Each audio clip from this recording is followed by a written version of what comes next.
Good. Hello there. Can everyone hear me in the chat? Hi, chat. Hello, chat. Can everyone hear me? Hello. We're gonna hear us. Greetings, chat. Oh, there's the sexy man himself. Yeah.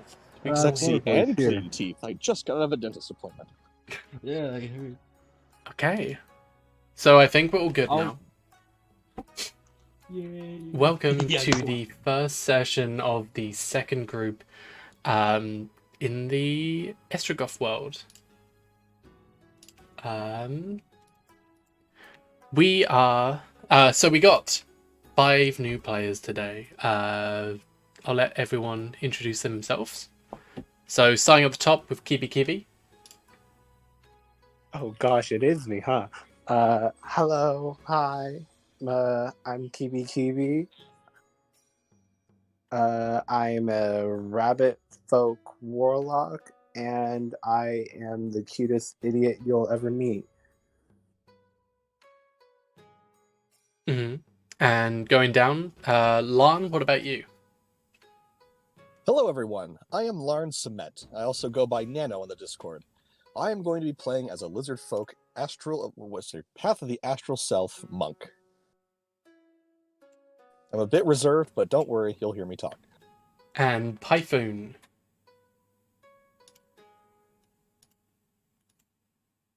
Yo, he's dead.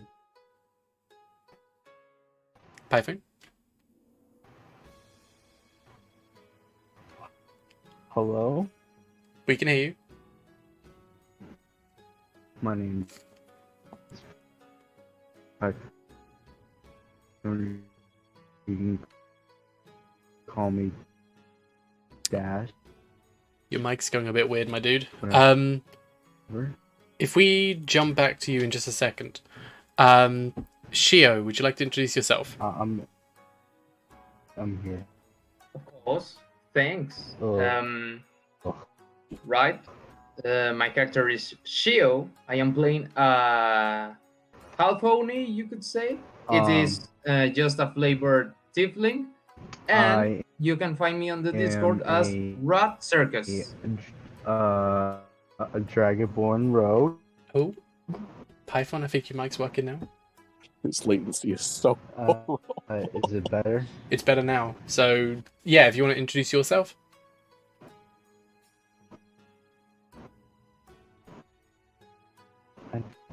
What was that again?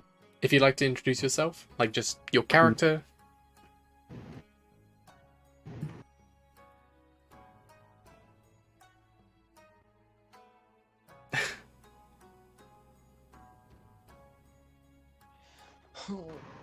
I'm sorry. I think my Wi-Fi is taking shit today.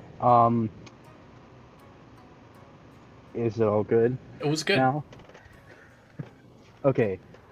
Hello, my name is Python. I am a Dragonborn. Is it Rowan? Is that right? So, Rowan Samurai's called. And my Discord name is Dash, and that's it. It was too short and sudden. Okay. And Umi Bozu. Well, hello there, my beautiful people in the chat. My name is Reprezo. Well, in Discord, Reprezo will do. Rep or Zo will do, I mean. And in this session, or campaign, I will be playing as Umi Bozu, you can call him. He is a level 3 Ancestral Guardian archetype of the Barbarian. I will multi-class into something later, I'll just tell you later. He has a heart of gold and a will of iron. I'm super excited to play, and I really hope you guys enjoy him as well. Okay. Real quick, before we start then, a few things I'm going to go through at the very top of this. So, we got some variant rules. Players will know this, but we're doing healer's kit dependency, which means they cannot use hit dice unless they have a healer's kit ready. Slow natural healing, which means they don't get their hit points back at a long rest. Instead, they have to use the hit dice, so it just stacks, really. Yes, I am looking at chat. How are you?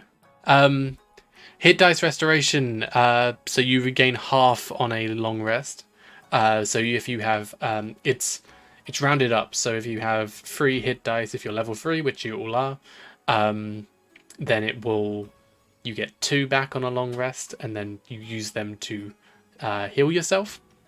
Last legs, if you go down, if you're on 1 HP, you suffer from 1 level of exhaustion, and you got to make a con saving throw to avoid suffering from 2 levels of exhaustion.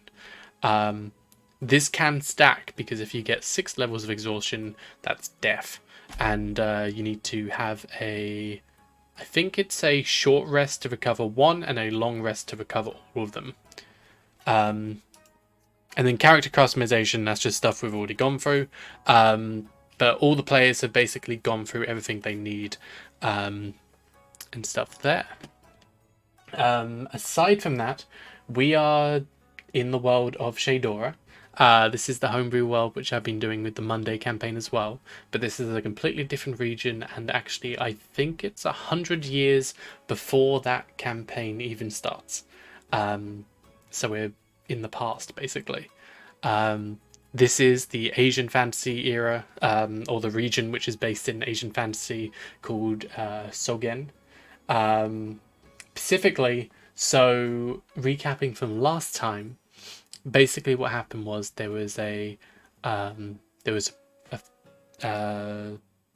festival kind of happening to honor the dead, and there was a parade of people walking from the capital of one of the regions called Yukatari, the capital of Nonsu. They were marching from there to another region called Shu, and Shu is known for a lot of temples and stuff. There was previously in the last year, and there was a war which ended, and Shu remained kind of neutral in that, and they opened up their borders to bury both friend and foe of both sides. This is a bit disputed among the people, but the party went along with the parade to Shu and ended up at one of the temples. When through a bit of shenanigery, they found a bunch of Kappas, and they eventually managed to find a way around them, in which they managed to scare them off, where we ended up last session, where we found the Kappa's hole, where they had a number of different things from the temple, which were kind of stolen over the course of time. It is still the dead of night, as some of the people from before you'd remember, you have this huge pagoda, which is where the beds of, as everyone has gone on this parade, they stayed the night in this pagoda. In front is a large courtroom where the monks seemingly have given up their beds for the night and have stayed in the courtyard and just meditated for the entire night. Seemingly, like, this is a tradition every year. As more and more people kind of come in, they just kind of give up their beds, and this is for a number of different temples as well. So we're going to pick up from last time. So what would you all be doing? Hey, From real quick. Yeah. I just real quick, out of character. I'm just saying this out. I'm actually graduating this Sunday. Just saying this out. That's it. Yeah.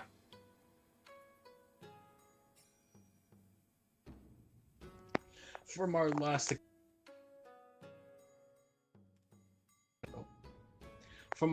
time we were here, remember, a certain person got farted on, and a certain man scared 3 people so bad that they kind of just poofed. But from where I remember, Umibozu had just vigorously won a competition against the water children. So while waiting with the cave for the other folks, you can see he's kind of in his own mind, looking up in the clouds with his own fingers, kind of just writing something. He isn't writing, he's just kind of pretending to write something. And if you hear quietly, he's mumbling something. Oh, yes, that's a fantastic name. Umibozu, you genius man yourself. From this, you can tell he's kind of.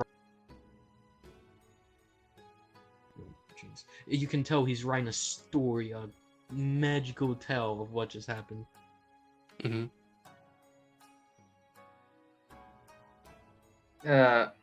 So Shio is still just getting near Umibosu. He's like the closest person that he has met yet. So he's just observing him. Are you going to write a story, my friend? And if you do, don't forget to mention the fact that you tried to look on the woman's, well, thermal waters in the bathroom. Do not.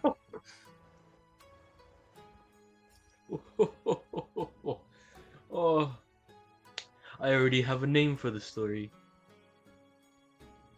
And what is it? The Great Champion against 3 foolish river children. If you knew, kappas are not that dumb all the time, but I want to hear that story told by you. Pardon my candor, but I don't believe that any of us really qualify as champions. Well, that is what the story is it not? Is it to over dramatize things? No one's gonna question it, trust me, I know. Plus, who's gonna tell me that me fighting against 3 river children, who, mind you, their diet consists of anuses and entrails? Who's going to notice?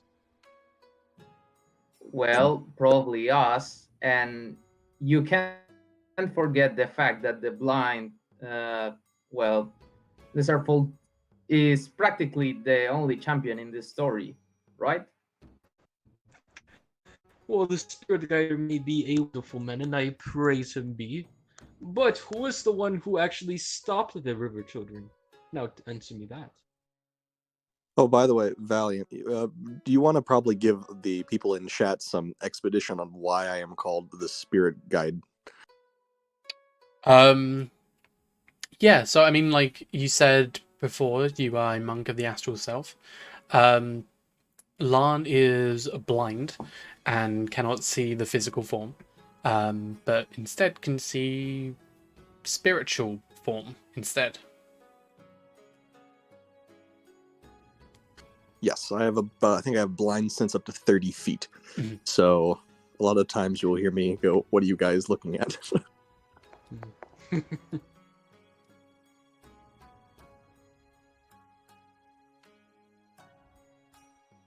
But do trust Anyways. me. But do trust me. I am a storyteller by heart and an actor by second. With either which way, you can switch them around. I will write a perfect story, a magnificent story, if you will, for all of you. Once this adventure ends, which I know we will, it will be one for the history. It will be one of legend, one of great tales. Oh. If you say so. This But is just a as my tiny- point of storyteller, it is somehow, well, strange. And it would be interesting to compare stories. So I will paint you. Are you a fan of Kabuki plays, Umibosu? Oh, Kabuki plays, you say. And as per usual, he does the most classic of Mie or pose. Legs stretched behind, one arm in the back, one arm in the front, both palms open. My good sir, I am part of said place. Okay, I know how I'm going to paint you. Yo,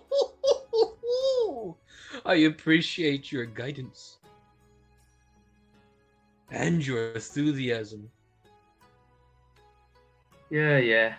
I think it is better. So we might be going to the temple. It's almost the morning. Oh, is it now? Oh my goodness. It actually is. I'm tired now. Yeah, so from the Kappas, you would know from before.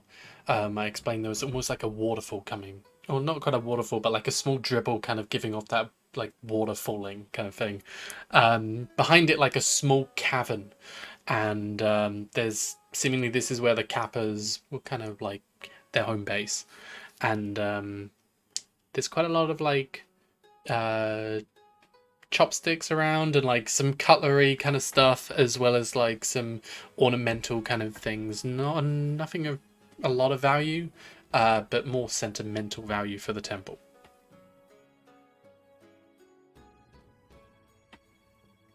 I'll pick up the anything that's belongs to the temple and bring it back.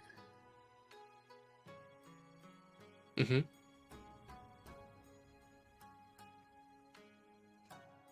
Anyone else gonna? I think I already picked up the gold coins the other day, so Yeah. I am just going to help Larn to carry some things. I wanted to pick up the female's clothes, but Yeah, somebody decided to be a gentleman and not do anything. It was them. like I said, Yellowtail. Wink, wink, nudge, nudge. A man needs desires, and my desire was a woman at that time. And besides, I had to inspect these spirits, the evil spirits that were haunting that path, and you must trust me on this. Wait, isn't that my job? Shh. Listen, man. I'm the rabbit character, and I'm less horny than you. Think about that. Okay, rabbit fanboy. Anyways. What does horns have to do with anything? Yeah, what's up with that? Nothing. Anyway, I'm gonna take these clothes to the frickin' McFruckin' temple. Goddamn. Wait, not the temple. The ladies, the nice and kind Yeah. ladies who deserve to have their clothes back.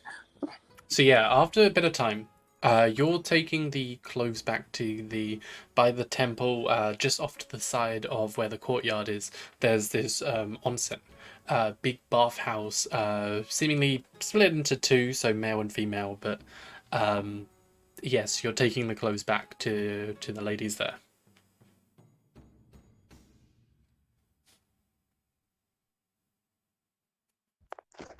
Good for them. And everyone else is going back to the temple. You're returning the goods.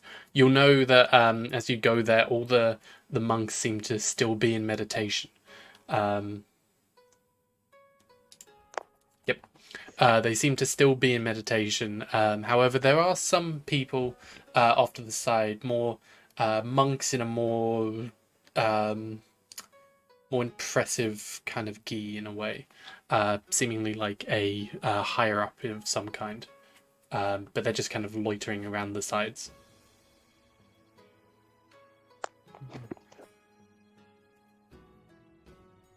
Wow. These guys are really dedicated to just sitting in a place. Yes, indeed.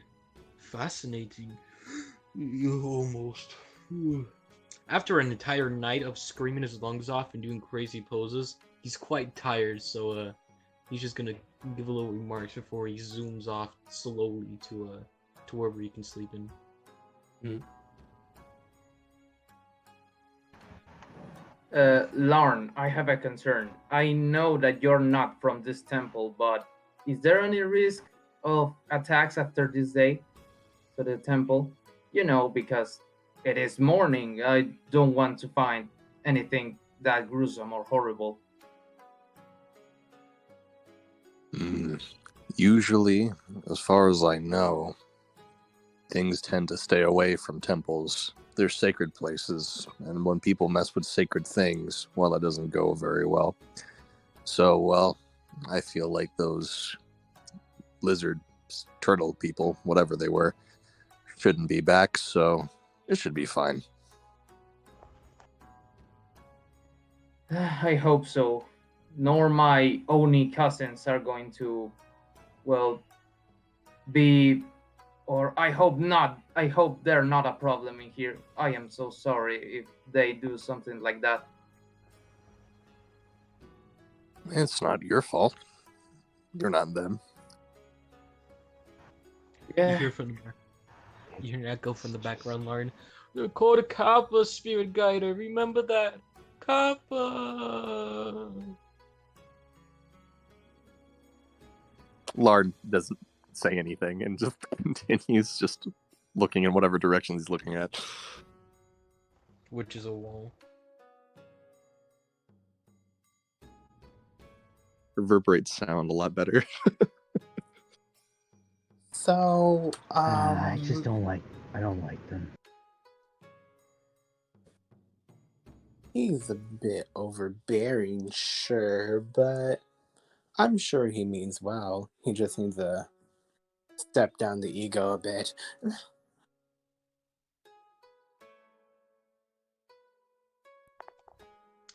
He's already.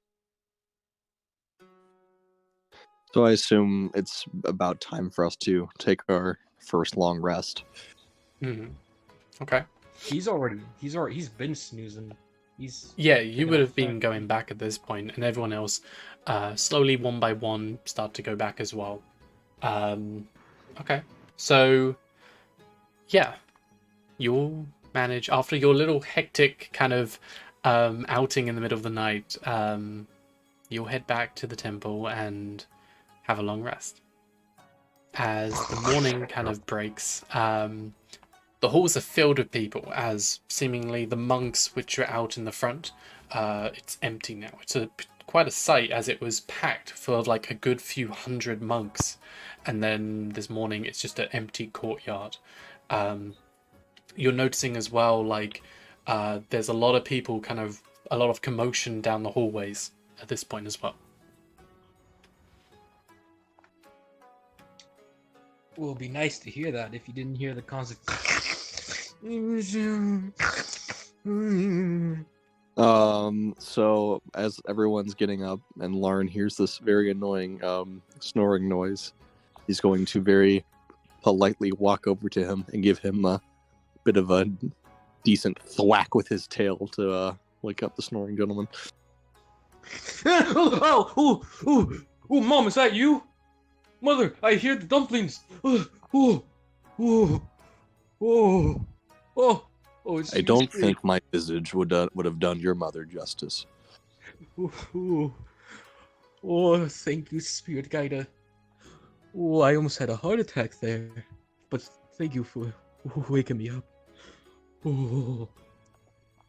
Why is there so much noise in here? Please, I am trying to sleep. Oh, God, can you Come please on. not be so loud? You just see Kiwi like slowly rise up from his sleeping position, his ears covering his eyes as a sleeping mask, and he picks them up and he's like, I was enjoying a lovely 8 hours before you just happened to do that. My humblest apologies, good people. DM, I want to use UO, DI, just to inspect all the temple. So I guess I have to explain it to the stream, right? Yeah, sure. Okay.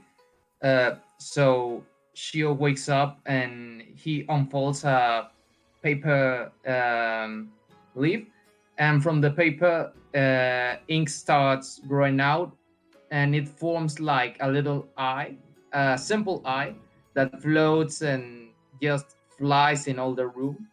You're going to see it probably in a lot of moments. His name is Yuo, and well, Shio just tells him, "Go show me something interesting, and please bring a good story, or at least a good drawing, my little one." And he just unleashes it to the window. Okay. Roll me a perception. Actually, roll me an investigation. It'll be kind of a low DC, but roll me an investigation with this to see if you can find out what the commotion is. Someone died. I want to die. It's a low Hope DC. not. Okay. As this eye kind of flutters out the window, it takes a few minutes, and then it starts to flutter back and just goes down onto the parchment and just. It's from the picture on the paper isn't very well composed. It's hard to make out exactly what is on the page. However, seemingly there is one big table, kind of more from just from what you can tell from like the scenery. This is towards the back of the pagoda. There's this big table and just lines of monks behind, seemingly cooking up food. And there's a big bowl full of noodles and just food laid out as well. Okay. Is this specifically for the monks, or is this kind of like a first come first serve kind of get what you can? It's a buffet breakfast. Lauren is going to be first in line.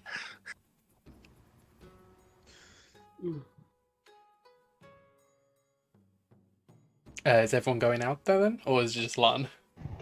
Obviously, I'm yeah. hop skipping my way over to the nearest thing of fruits and vegetables, aside from some Okay. carrots. They're fattening.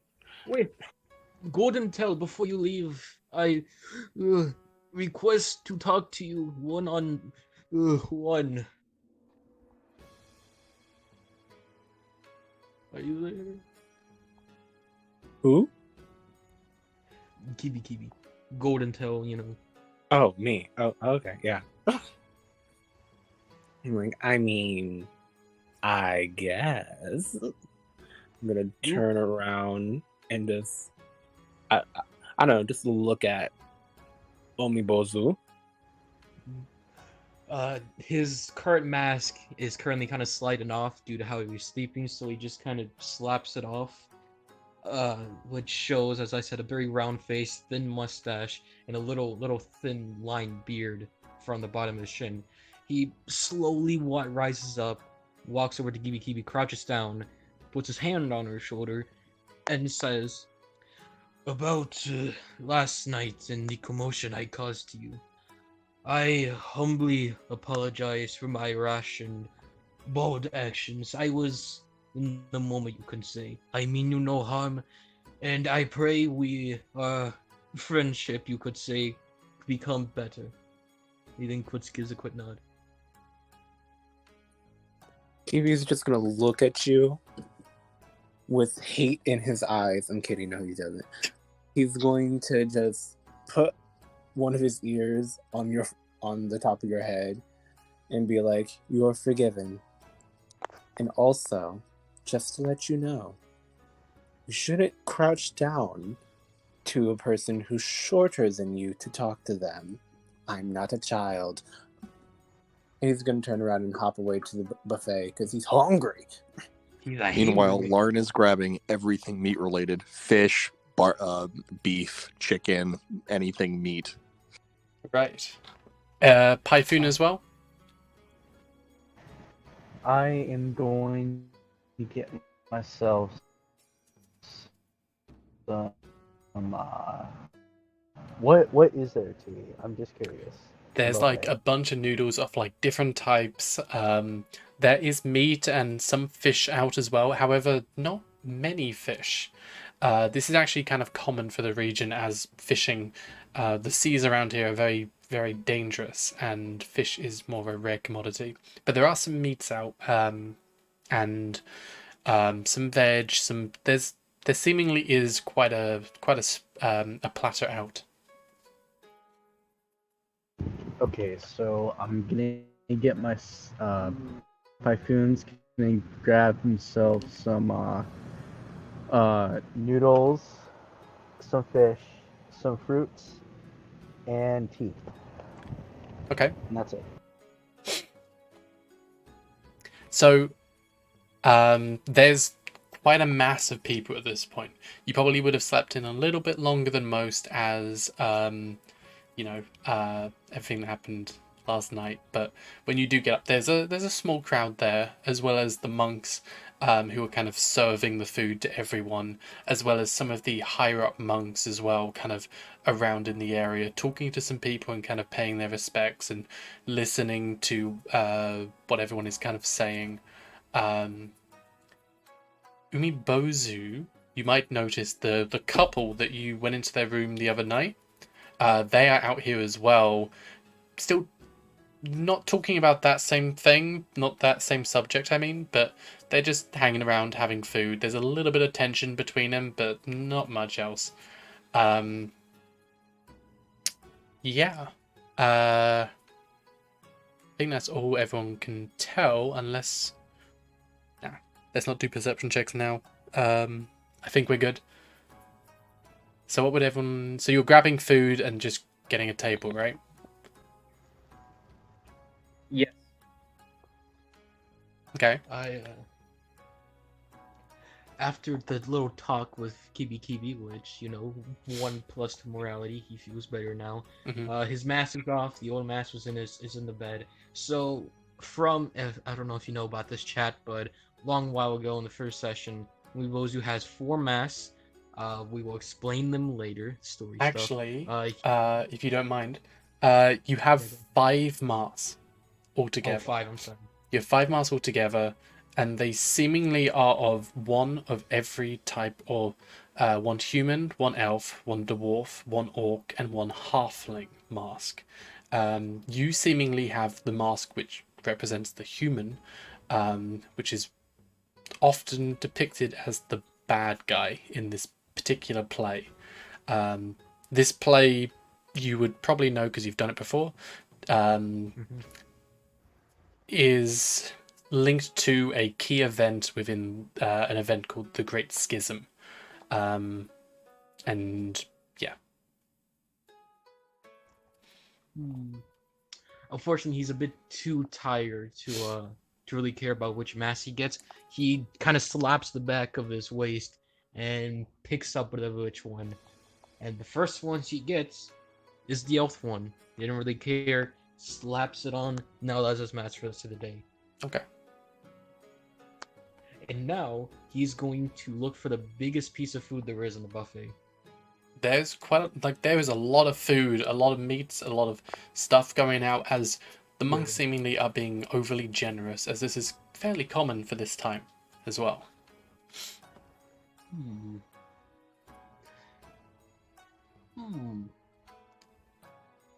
But as you go and get a table, a bunch of other people around are all having conversations.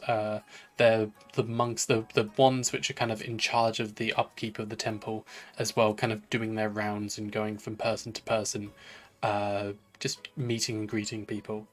At this point, so who is at the table right now? I think we said Kibi, Python, and Umibozu. What about Shio and Lan? Larn would have already sat down, and if the monks were being generous, Larn has probably a nearly inappropriate amount of food on his plate, as he loves meat. Yeah, they would be very generous. Shio, what about you? Shio is actually as well in the table, and he's just sitting. He's drinking tea, and he took like maybe noodles and some meat, but not a lot. It's just like a little bit, and he's just entertaining himself, folding and unfolding a paper piece, a card. Okay.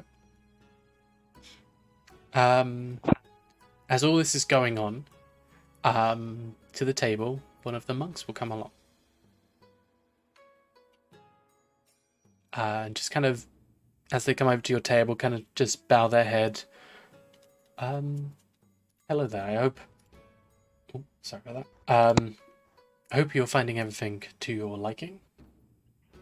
Oh, my good friend, this is magnificent. Mm-hmm.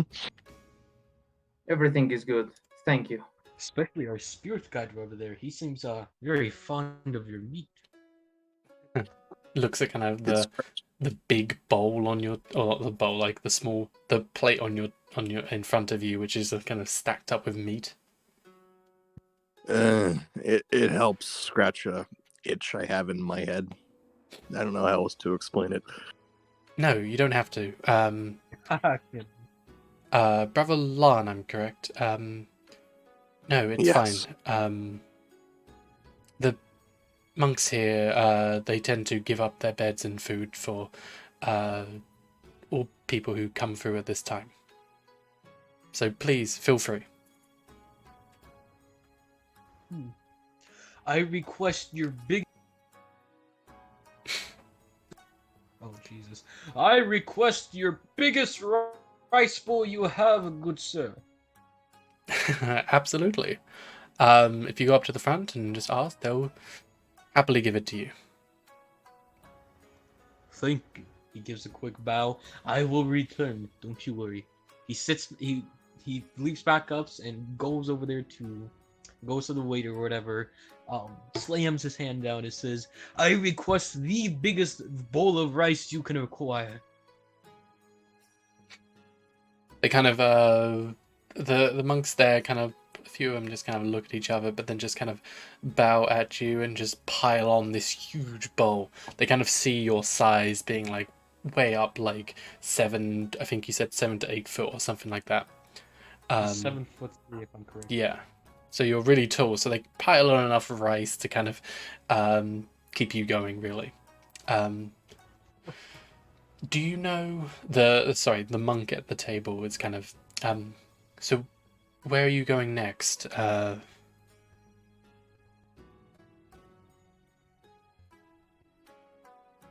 This event comes once a year. Do you have any relatives you're meeting? Any place to be? There is something. I am looking for some lost family, and I will not lie. I got lost from my actual theater troupe. I am a storyteller. Have you heard of the Nobiagari?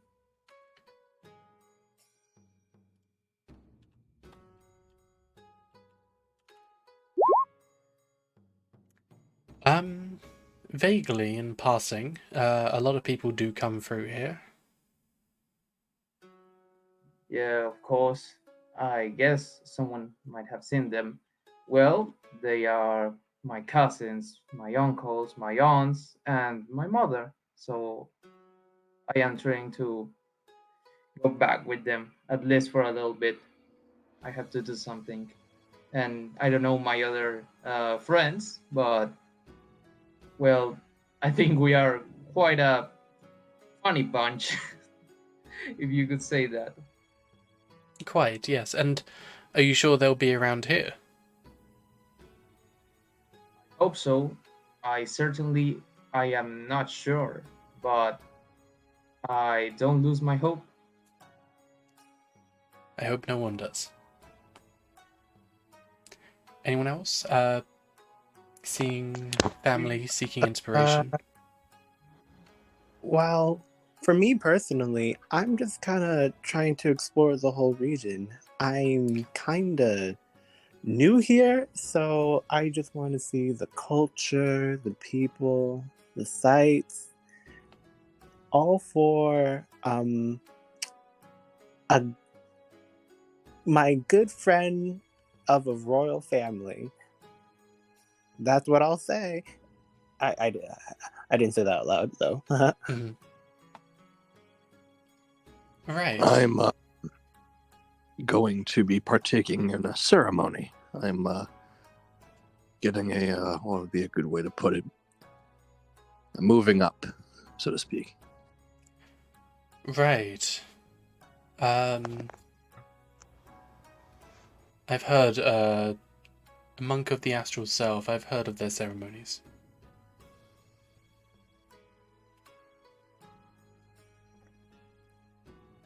Yes, it's humbling, to say the least. Well, you should have time to do all of these things that you ask, actually.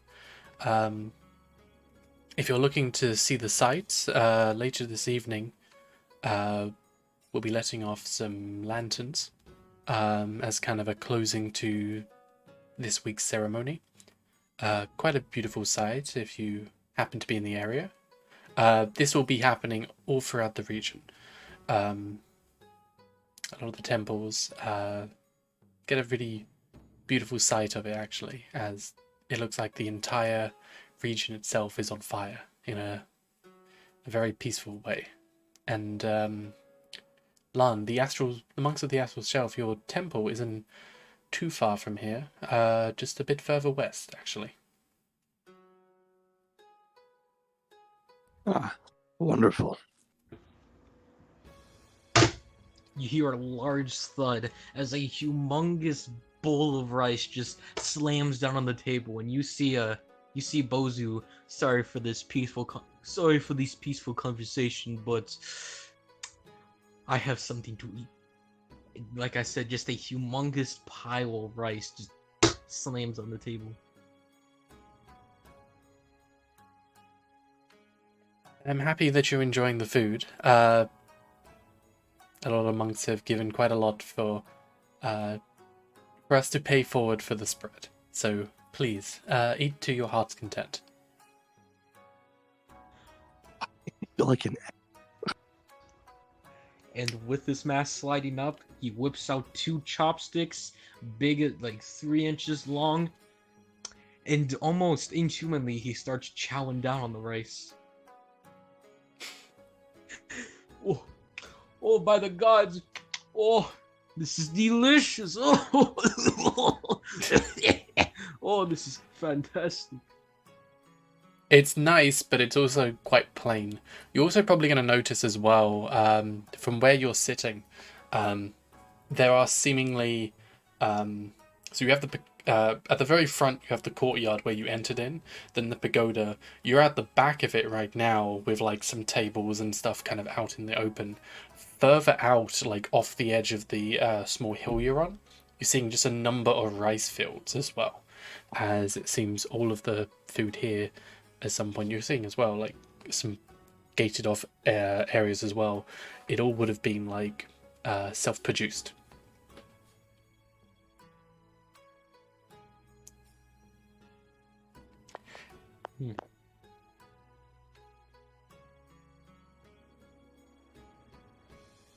Lauren is going to look in the direction of Umi. He goes, the rice might be a bit plain. I have some spices if you want to increase the taste. Don't be a coward. With a half full mouth, he spins his head to Lauren. Yeah, that would be very nice, my good spirit guide friend. He's very happy right now. Lauren is going to go into his bag, and he's going to kind of feel around for a minute, and you're just going to hear him kind of like kind of tapping his claw on certain objects to kind of hear, and he's going to pull out what appears to you is a little blue bag, a small blue bag with some spices in it. You came prepared. I like it. I like to spice up my food from time to time. Well, a lot of the monk food is bland, and while I understand, going away from worldly possessions, well, I don't see the harm. What an interesting spirit guider you are. Well then, good sir, Put it on me. I'm very excited to try this spice. It'd be better if you did it.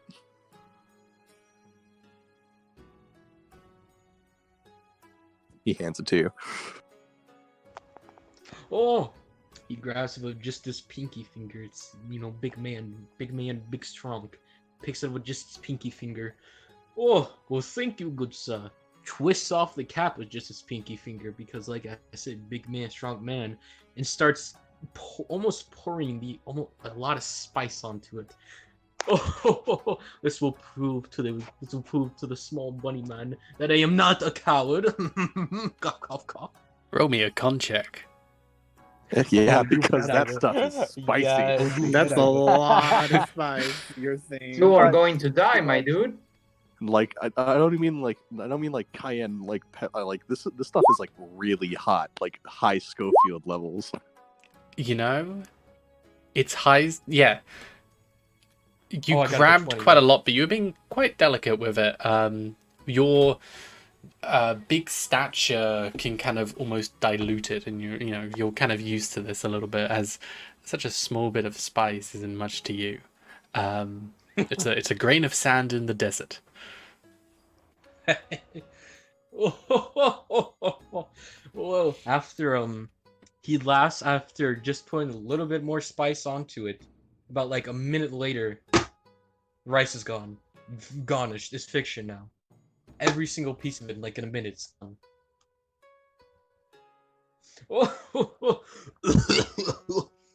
Well, my good spirit got a friend. That spice was simply perfection.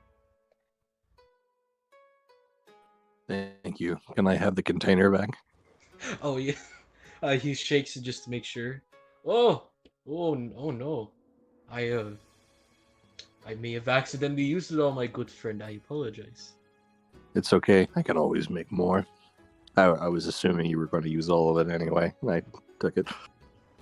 Ooh, well, hopefully it turns out better than last time. He then gently, because he doesn't want to throw it, passes on to our good friend, to Lorne. Mm-hmm. Kind of snatches out of your hand, not like rudely, but just kind of like he just grabs it quickly. Fair enough. You see, Golden Tail, we Yeah. The big bad man can eat a lot of spice. Thanks, as I'm just gonna chomp onto an apple. Look at you with your little hands. They're so tiny. I don't understand. I'm just gonna hold my hands together and be like, Kaguya, please provide me strength. I just provide me strength, because good lord, this is gonna be one hell of an adventure.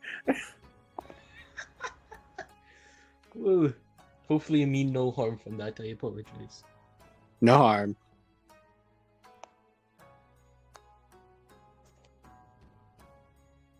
Okay. So seemingly, like, you continue on for a little bit more. Everyone just seems to come in and out. They kind of grab their food and then just kind of sit down eating. A lot of people you're seeing like come out in twos or threes, like almost as like a small group, but then they kind of mingle and talk to the other people as well. But a lot of people seem to be interacting here, but after a bit of time, everyone does seem to shuffle out. As are you going as well? Ooh, more adventures I see. More stories to tell. So, what would we like to do first? I know we kind of have all these different things on our agenda. Well, I say whatever the world brings, It is unclear, but I think we can start first with, I don't know, maybe the thing that Kibi was searching last night. We, at least, I think we didn't found it, and it sounded like something important. While I am traveling, it's all fine. I have time to encounter with my family. So, what do you say, Kibi? You want us to accompany you? I mean, if you guys really want, but I should tell you what exactly I was looking for and why I was looking for it. It's Let me guess. You have something to do with the moon, right? no. Yeah, Insight check. Yeah. Oh, never mind. yeah. Okay. Hey, out of character, Kibi, did you already tell Python what it was or no? You I totally mentioned forgot. before when you were walking here that something about the moon. Yeah, Okay, got it. I've told Python about it. He was the only one to know at this point. But yeah, so And I'm supposed to be like some type of like guard or something that is supposed to be. yeah. Yeah, So yeah. to basically like sum it up what it is, you know me as Kibi, that is my name, but I'm a emissary for the Moon Kingdom because Princess Kaguya is a friend of mine, and she was like, "Hey, can you come down? Can you go down to where all these other people are and check it out? I just want to make sure everything's fine, great, dandy, and check on the couple that raised me. That's why I'm here. I'm sorry I didn't tell you guys that initially. I was just afraid that you guys thought I was gonna be crazy." Well, that explains the moon spirits from the night before. Yeah, I was kind of shitting bricks the moment you called them out. The moon. That sounds painful. The moon. The moon, you say? You must have some fascinating stories then to tell. I am intrigued. Of course I do, but what I'm really concerned about is the fact that there was one that just happened to be around here.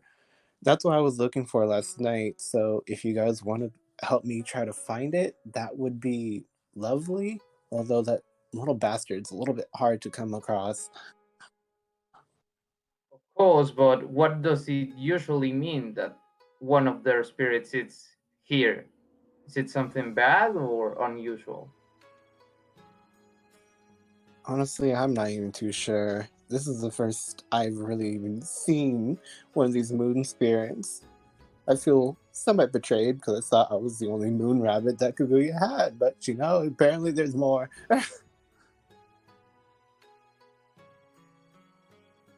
If it makes you feel any better, you're our moon rabbit, I guess. You just see Kibi like, he's gonna tear up in one eye. He's like, you know what?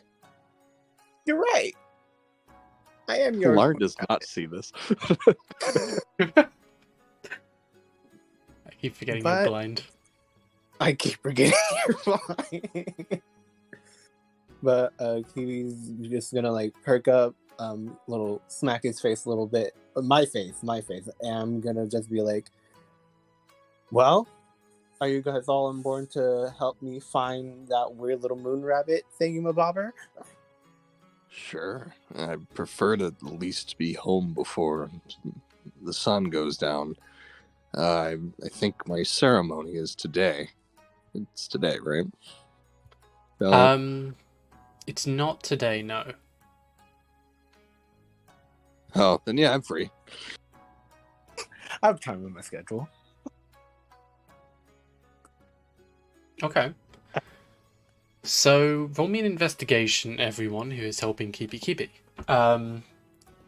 As Got it. seemingly Do this I will also- go on. Yeah, if you're Vision? helping Kibi. Actually, yeah, you could roll. If Lan, actually, you roll me a religion as you are looking for the spirits. As you're using a slightly different way of kind of searching around. So everyone rolls investigation? Everyone rolls investigation except for Lan, who will do a religion.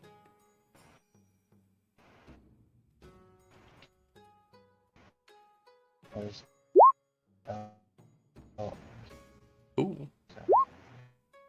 So help him keep. Okay. So, Kibi, you're kind of mainly just going around and seeing. You've got something in your eye. You can't quite place it, but like. It was the tears. It was the tears. I got Mhm. emotional. Distracted still. You're a little bit still distracted from that, but Shio, Paifun, Umibozu, you're looking around. You can't see any rabbits of any kind, but you are looking as best you can. Lan, however, you're not seeing any spirits.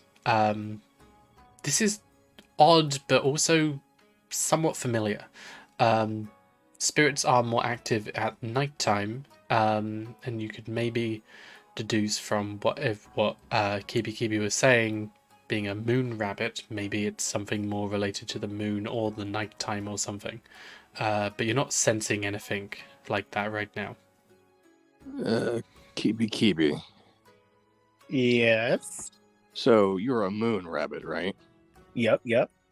And, well, usually the best time to see the moon would be at night. I'm following. And we're looking for a spirit. Of the moon. Yeah, that makes a lot of sense. Yeah. So We gotta Shit. wait.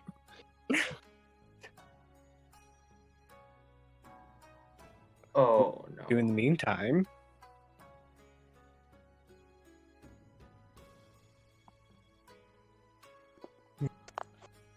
What specific deity is this temple dedicated to?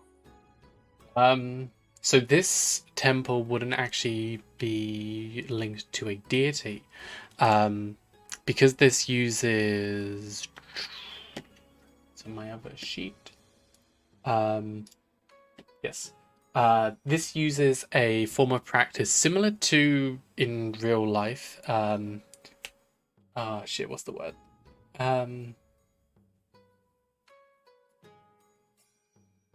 Mind blank. The monk practice they do. Buddhism? Not quite Buddhism. The practices and key things they do. Shintoism. Shinto. Similar to Shinto, where it's not like a god or anything. It's more of a practice, a way of life.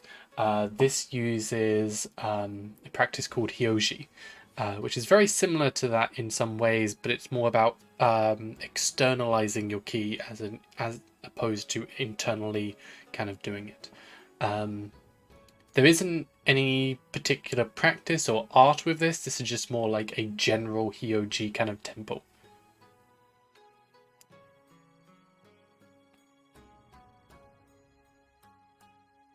All right.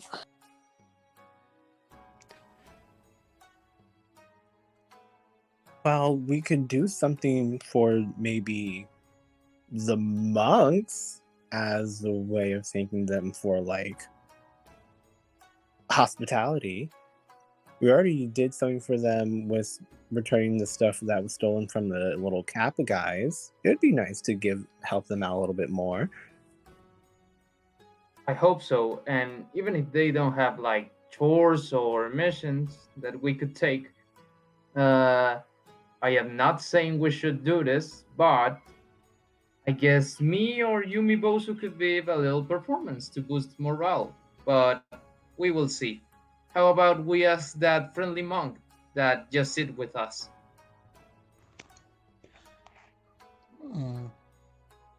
Oh yeah, by the way, I'm still here. Hi, chat people.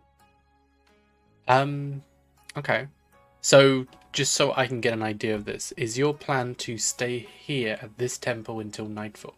You do know that later on this evening is the ceremony where they let up all the lanterns into the sky, and this happens throughout the entire region as well. And Lan would probably know that. I mean, you weren't there at the time, but Sister Kiko went on to the Temple of the Astral Monks ahead of you as you stayed at this temple.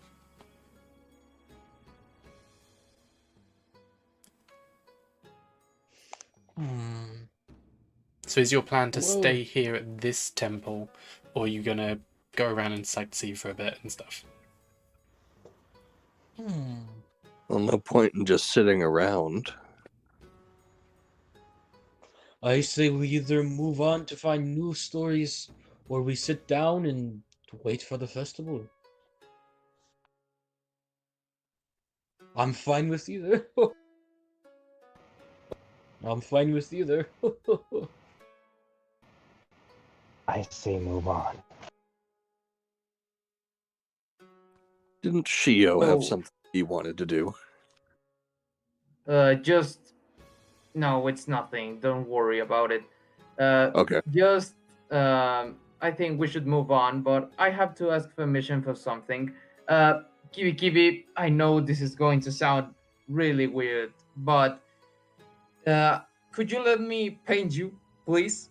Personally, I am not talking about just like painting. I want to see you as your most pure form. This Do you want to sounds see her naked? completely terrifying. Are you asking but for nudes? Oh no! I just was referring to the bunny form, not And they nudes. called me horny. Why do people keep bringing up Okay. horns? I mean, I do not know. I'm not entirely sure if I even know how to revert to like the bunny form. I don't recall the last time I was even like an actual rabbit. I mean, I could try. DM, is that allowed? Could I try to revert back to bunny? Wait, hold on. Reject humanity, return to bunny. Yes, exactly that. You could certainly try. You could certainly try, but as you kind of go ahead and try to concentrate, nothing seems to happen.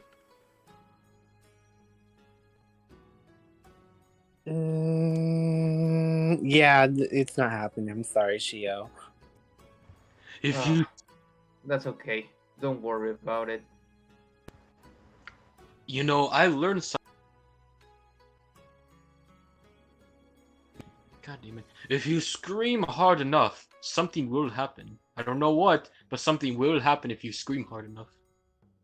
Probably he would shit his pants if he screams hard enough like you. Nobody has your lungs. I take that as a compliment. He's gonna go Super Saiyan. I think Overload. screaming's not going to work. I mean, we never know if we try. You see, this is why I like his enthusiasm.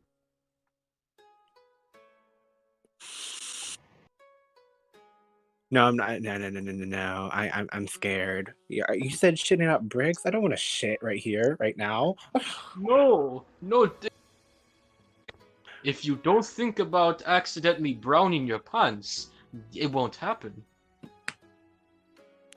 You know what? There's some truth to that sentiment. I like it.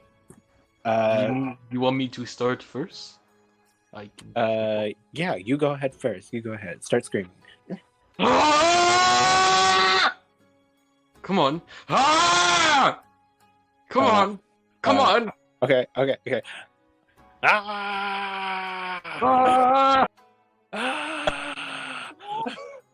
As everyone in the temple will hear this,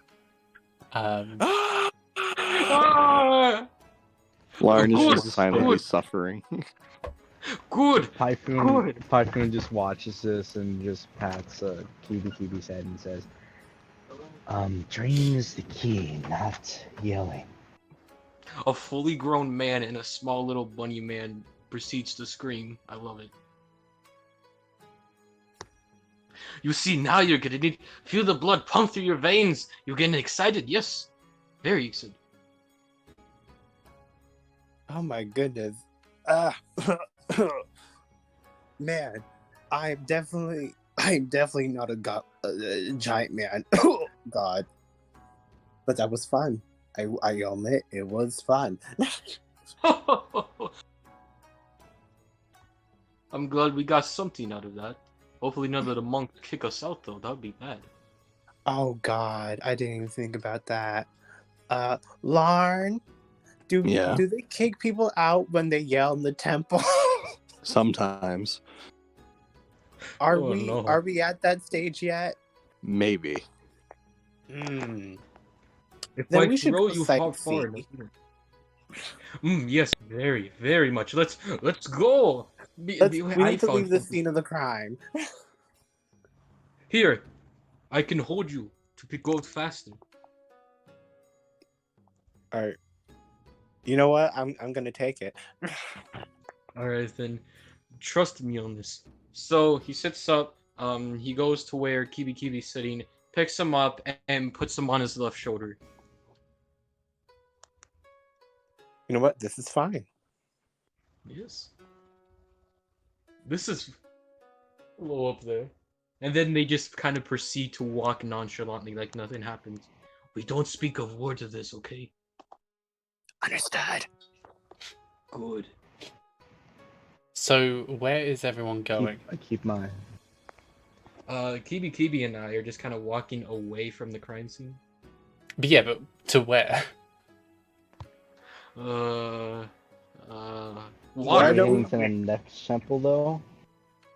Whatever Kibi said. I feel like we kind of all wanted to go to that like hot spring place, but we were interrupted by Kappa shenanigans. So I feel like that could be nice. Oh, Yeah. oh yes. It would be nice to take relaxation in the spring. Well then, let us go there then. If you don't mind, while you guys go to the spring, I'm going to go by the river. No have problem. fun with that, sport guide. DM, is it possible that Larn could go by the river and try to sniff around for some herbs or something along the lines from my herbalism kit? Yeah, definitely. Roll me a survival. It would be a disadvantage though because you can't see what you're doing and you're sniffing for herbs. I'm gonna be honest, I thought he was gonna do that grizzly bear thing where he just waits at a waterfall and just snatches them.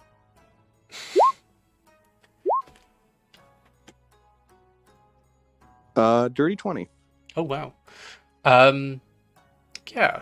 After a bit of time, you are able to find a few herbs, which with some prep time you could probably turn into spices. Okay.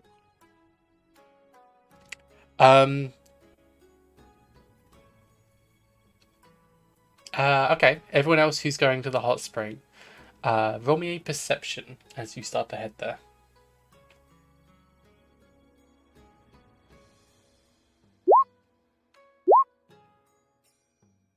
Okay. Kibi and Python, you're just interested in it's a bath. You're just interested in the hot spring. However, Shio and Umibozu will probably see in the main courtyard, mainly towards where the main entrance is, the path leading up. There is the head monk, who you would have spoken to before, as well as two, or actually, let's say three guards, well, like armored up, holding like some form of weapon, not like a bladed weapon, more of a blunt weapon with I don't know the name of them off the top of my head, but they have kind of like a hook thing on the top. They're mainly used for like putting around someone's neck and just subduing them. It's not a Oh, those are called man catchers. yeah, it's not an aggressive weapon. Basically, it's more of a subduing weapon. That's not terrifying at all. But there's three of these talking to the head monk. Can we hear what they are saying to him? I'd say Shio and Umibozu, with a 19 and 22 perception, you probably could. As seemingly they're talking about a few things. Basically, they're talking to this guy. You kind of jump in, or not jump in, but like you're listening in like mid conversation as they're talking about. There's been some more disturbances. We ask that you keep the people here secure. The people are free to walk around as best they can, but please let them know to be safe on the road. And if anyone sees anything that's not right, to report it to us as soon as possible. Seemingly they're worried that maybe something had happened previously.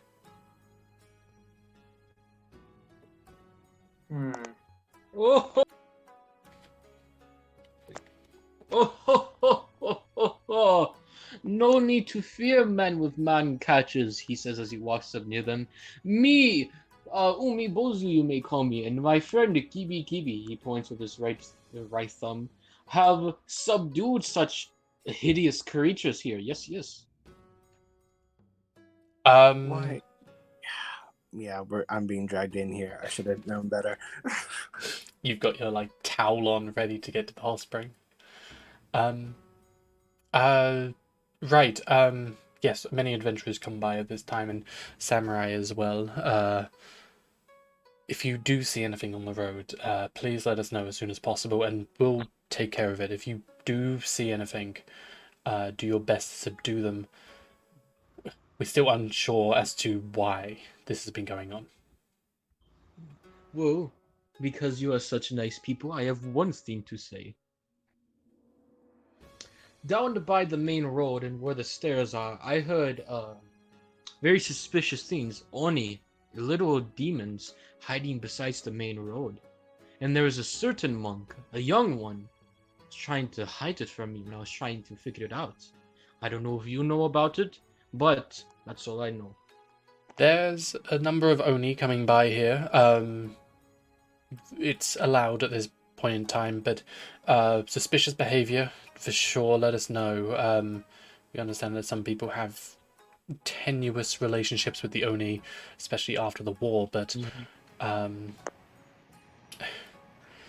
to be frank with everyone, there has been a number of desecration at grave sites, bodies going missing, not just human, but also Oni. We feel it's unlikely that a big group could have done this. Maybe one or two people at best, but it's happened at a number of sites, potentially coordinated, but we don't know why.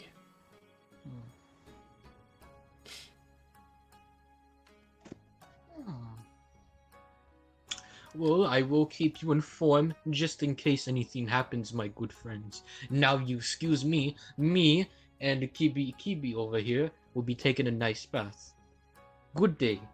And then they walk off. Goodbye. You walk off, the guys still continue to talk to the head monk for a bit longer before heading off. Shio gets near to the head monk, and he speaks to him. Do you still need help with, searching for some things strange or, unusual? Maybe. It's hard to say for sure if this is... It's hard to tell where these have been happening, as it's been, my understanding, all around. Especially at this point of time, we don't want to make a big deal of something like this. If you see anything, for sure, report it. Let us know immediately, but have fun at the festivities. Don't worry, I can already search. If you can, that would be great. But please don't bother yourself. We want to keep this fairly private. It's only if you see something. Oh, of course. And it will be, just a little thing. Allow me. And he unfolds again the paper card, and I will just unleash Yuo, the little ink eye. So I'm going to send 2 Yuos to the roads just to see if they can watch anything. Okay. They kind of go off. You do have a limit to how far you can send them out, so they kind of go as far as they can, and they're just going to act as sentries. Yes. Okay.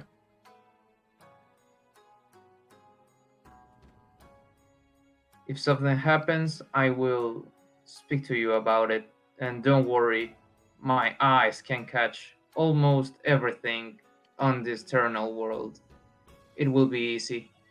And I am certain that most of the, well, visitors don't want to cause a racket, so thank you for the entry of the bats.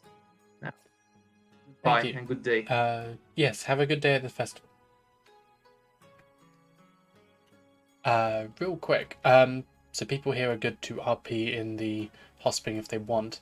I really quickly, for 5 minutes, got to have a bio break.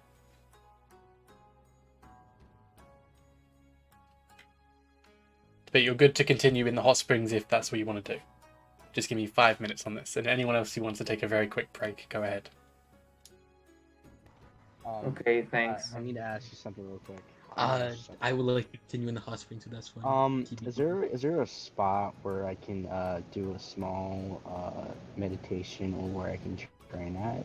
Yeah, I Like, mean, there's not loads of super big. spots. There is down by the river where Lan is right now. There's the main courtyard outside of the pagoda where the monks were all meditating before, as well as inside more private areas, seemingly fairly picturesque, with kind of just that very faint kind of water falling kind of sound in the distance. But yeah, a lot of places around here are fairly peaceful. Okay, Well, thank you. I just need to know. Umibozu's already getting ready to get in the bath, so off he goes into whatever. Really, he hides off in the smoke. You don't really hear anything from him, but when you come back, you see him wearing something completely different. All of his armor is off. You can see the tattoos run down to his shoulders. You know, his usual face, his hair. But hold on, he is wearing instead a mawashi, or a loincloth that actual sumo wrestlers wear either for training or for competition. He is wearing this while in the sauna or bath. I sent an image to what the reference looks like.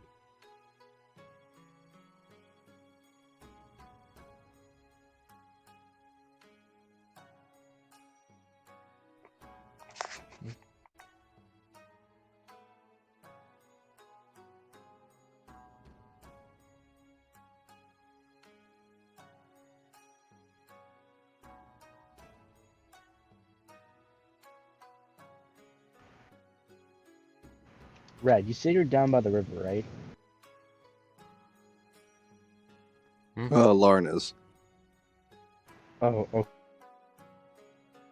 okay. Well, Python is sitting almost close to the shore of the river, and with his 2 katanas by his side, just laying like in front of him.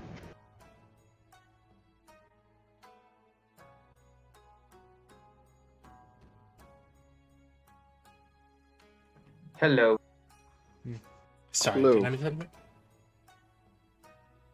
Yeah, well, I heard you. Wait, were you talking to me?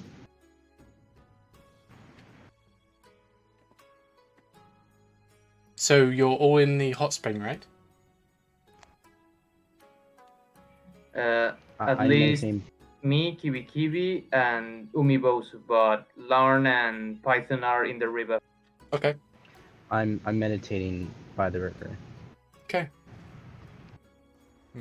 Like I said, Umibozu kind of just vanished into the fog. And when he came back, you see his, big gut, big old kind of big muscles, tattoos running down to his shoulders, and I sent an image on the main chat if you want to see. He is wearing a set of mawashi, or just kind of like a loincloth, that if some of you may or may not know, is what you see sumo wrestlers wear when they're doing competitions or training. Mm-hmm. He's wearing this while kind of just relaxing in the bathtub. He feels very nice right now. Okay. Everyone in the hot spring, give me a con save real quick. Yeah. Lan and Pyphoon.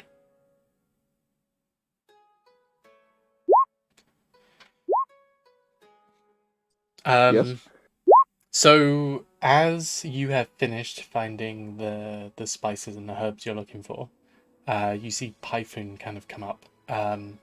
There's a small river kind of running down with like that little trickle of water kind of coming out the side, and you kind of go up near by that and just kind of sit in a meditative pose for a minute.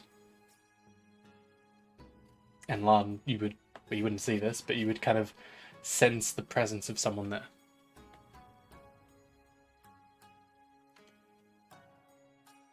How deep is the river? Not too deep. Like, probably like just ankle or something. It's not too deep. Ah, okay.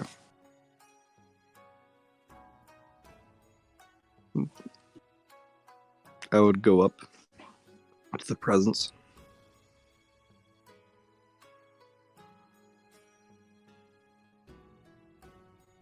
Yeah, I mean, Pyphoon, even though you're in your kind of meditative trance, you would kind of get an inkling that someone is like there as well, and sense Lan's presence as well.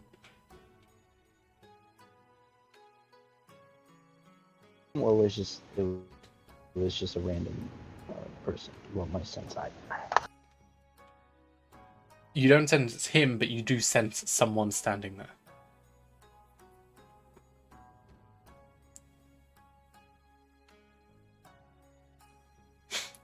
As we have this standoff between who senses who.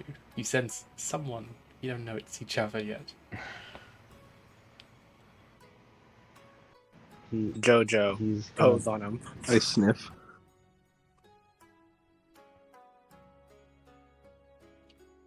And you can roll a perception with disadvantage if you want to. He Pyphoon's got his Tonto out because he doesn't know who it is. He's just waiting for the figure to move. High rolls. So that's gonna be a 23. Yeah, you do kind of pick up that scent of like someone familiar, and you do kind of think to yourself, "Oh, this kind of sounds like Pyphoon."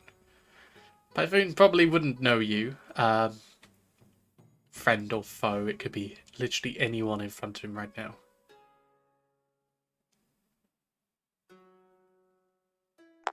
Waiting for them to speak or move. He's blind. He can't see anything. That's funny. Not in an attack of way, but like if it's just a traveler or something, then it would make sense. But if it's something else, then we will attack.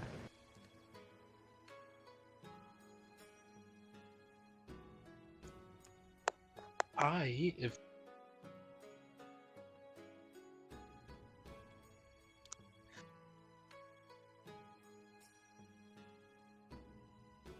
Lauren's just gonna sit down, I guess.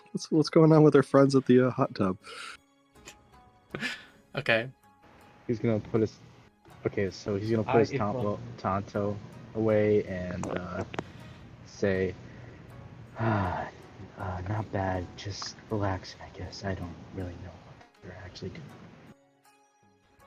If it is fine with you, Valiant, I would like to roll a performance check. I don't know if this is important or not. Because Umibozu would, to himself, and maybe others will sing, would like to sing himself a song while he's relaxing. And if it's high enough, maybe other people can hear and kind of just have fun with it. Okay, just 1 second on that. Okay, we'll jump back to that in just a second then. So yeah, seemingly we have this standoff with two people who can't see each other. Blind off. Well, we know it's each other now, isn't it? Mhm.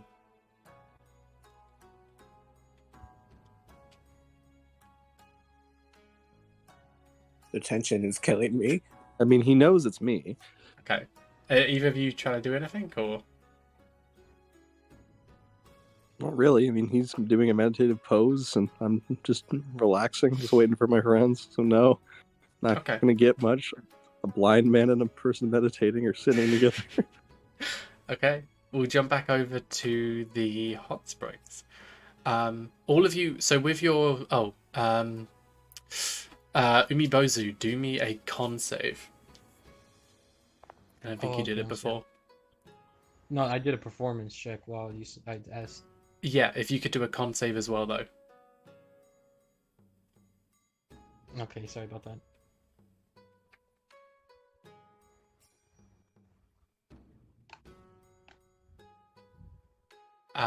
I'll say then.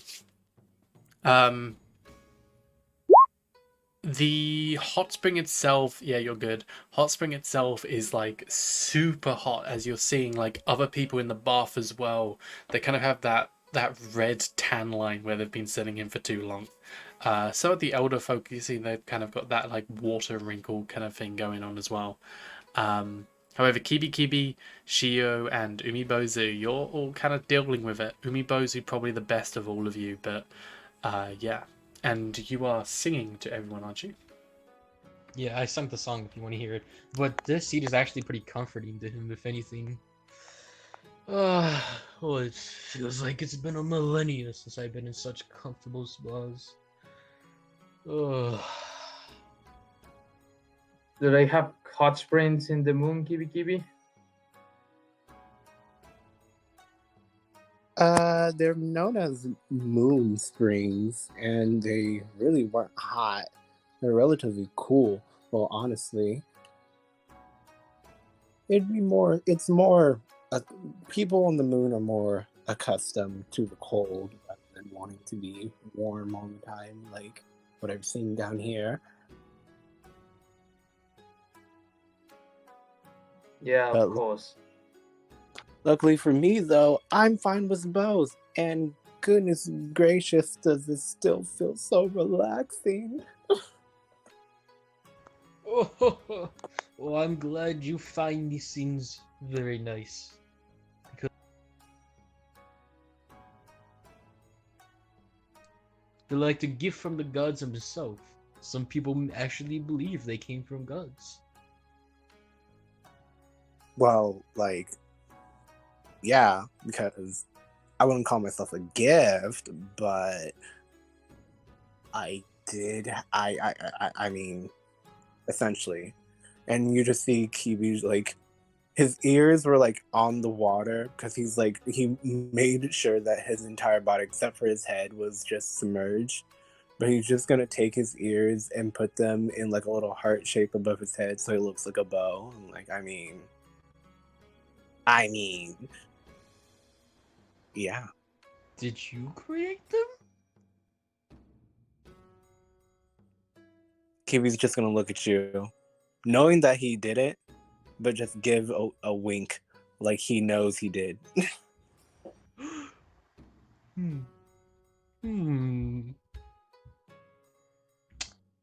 We Bozy remember that. Him himself, he's relaxing quite well. Unfortunately, him being about almost 8 foot, it's hard for him to be fully covered. So it goes up basically up to his to his moobs. We'll just say that. Well, I mean, yeah, you're able to like sit down in it, so it goes up to like at least your like mid chest, I guess. Everyone else can like fully kind of get their head under if they wanted to. Well, these springs are really, really deep. I didn't expect that. I just noticed that he's gone. Mm-hmm. Why? I'm sorry. I just came back from the restroom. But why is he gone? Good, don't worry. Okay. So, if it's good with everyone, not to push people in a direction, but after a bit of time, in the hot spring. If everyone is happy.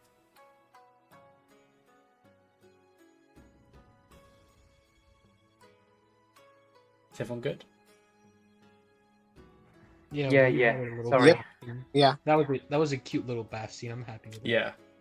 After a bit of time, you do all kind of come out of the bath.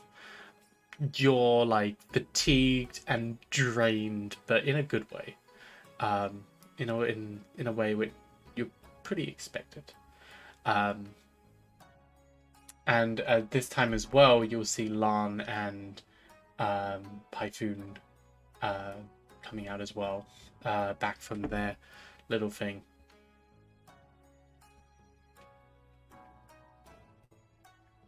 Ah, my good friends, how do you do?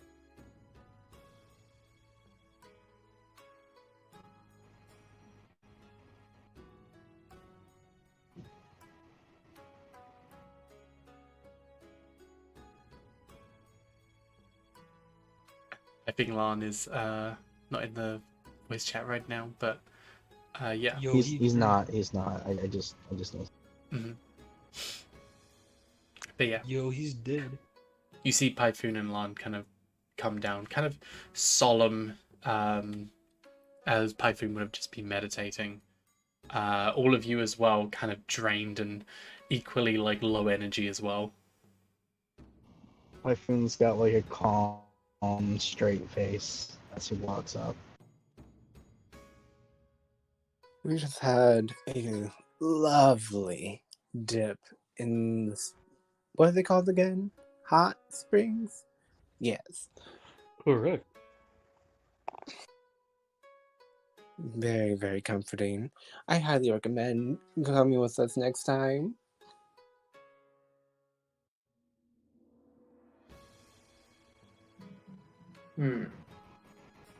Wait. I want to check on the both eyes. I want to bring them back to the paper cards. I want to see if they have seen anything strange. They kind of flutter back, like as you command them to, and they kind of splat on your paper, but they don't make an impression. Seemingly, they just had nothing to report. Okay, that's good. It appears that at least for now we're good, and there is nothing to worry about. Oh, very nice.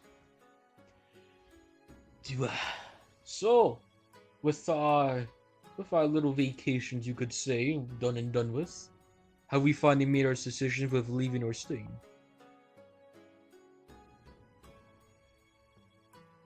I guess we have to reach out where Lauren has to go, but we could also stay, as some of the head monks are a little worried that something is going to happen this night, probably. To give you an idea, so if this weird shape is all of Shu, right? As you came in like here, this temple would have been right next to the entrance, really. There would have been a few more like here and just all over, kind of dotting the main kind of border. The Temple of the Astral Self, the one that Lan is from, is actually nearby. It's a little bit further to the west, just kind of out there, if this way is west. It's a little bit further out, but it is relatively nearby. And I'm kind of expecting, like, Lan is here as well, and he'll probably be explaining this to all of you as well. Around where his temple is, there's almost like a small town as well, where seemingly a lot of people do kind of gather, get supplies, get like souvenirs for the occasion, and just get everything needed for the festival that's coming up, because people would buy like the paper lanterns to kind of set off, and there's like flowers and like bits like that to pay respects to people. and all sorts like that. Going further in, there's, let's say this whole area here would be almost sectioned off, or like in a few different areas, like maybe there as well. In a few different areas are gravesites specializing in like samurai deaths, as well as in the more central region, like here would be like the capital where the prophet's from, and that would be almost like a much bigger city.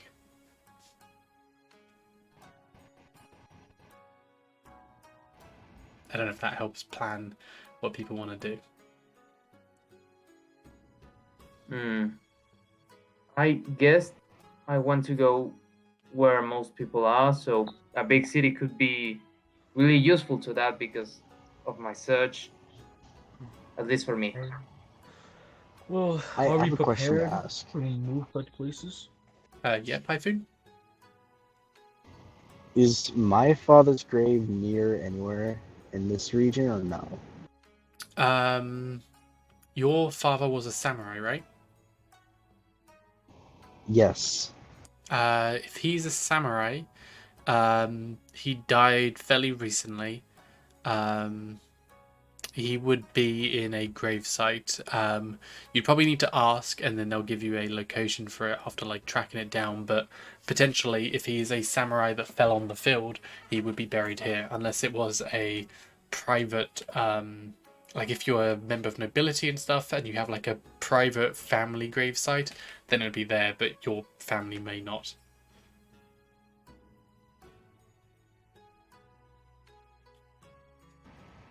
Okay. Thank you for telling me that.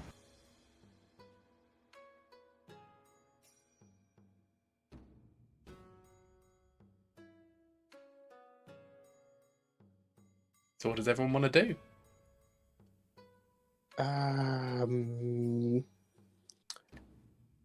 I still want to find the little moon rabbit thing. It feels important. I really want to see why it was like there, but I still want to be in a place that's relatively like closed off because the lights from last time made it hard finding the rabbit. So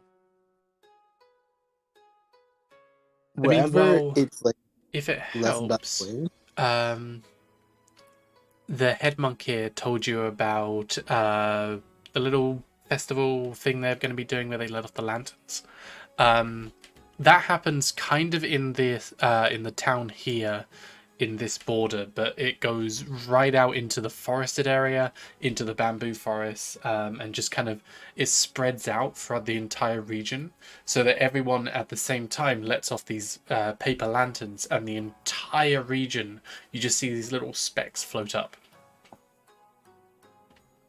So you'll definitely have like a moment to yourself in like a dark area around that time.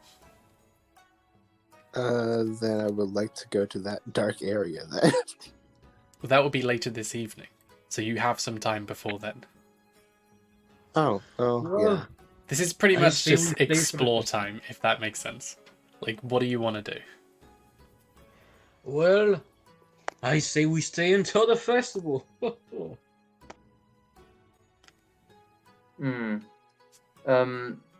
Is there in the baths like a common area for all the, I don't know, visitors, that it is not like on the bath waters, but it is more, yeah, just like a waiting room or something like that, somewhere to people to just sit and talk. Yeah, towards the back where you had your breakfast, there are like still the tables out if that's what you wanted to do. You're seeing a lot of people are kind of shuffling out and heading towards where the main town is, and maybe like going around and doing sightseeing. You're seeing as well artists here and there kind of painting the landscapes, like standing off by the edge of some of the hills and painting the rice fields. You're seeing like some people with like pens and stuff, like kind of just jotting down notes here and there, maybe like writing a poem or haiku or something like that. But yeah, there seems to be like a lot of people kind of creatively like doing some form of art here or there. People shuffling towards where the more busy people are within the town. But there are as well in the temple some more private areas if you just wanted to talk.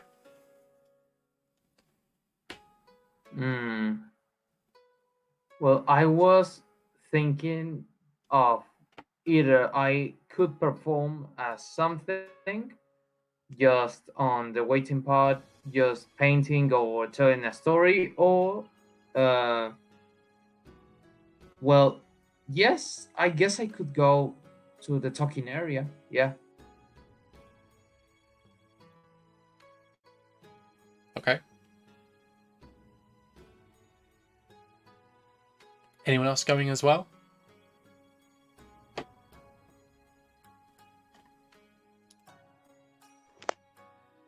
I would like to. I'm sorry, I wasn't paying too much attention. I know she was going right there. What did Kibi say again? She's doing. I mean, he's doing.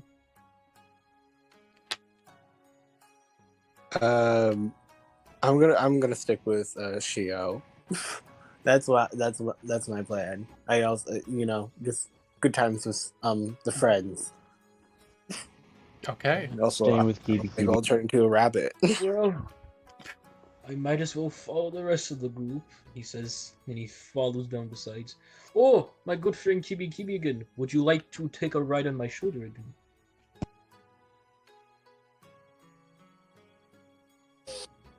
Yes, I would. All right then, up you go. He picks him up again. And again, once more, puts him on his left shoulder. Okay. So all 5 of you, I'm going to include Lan is going with you as well, heads on down to out back. This is where you had your breakfast before, but you're noticing a lot of the monks now are like deconstructing the tables and just kind of putting things away. You're also noticing they're getting some stuff out as well. However, it's more kind of it's hard to tell what it is. It's like some bits of lumber, some bits here and there, but yeah, it seems they are deconstructing some bits and putting other bits back up as they're like getting ready for the next stage of the ceremony almost.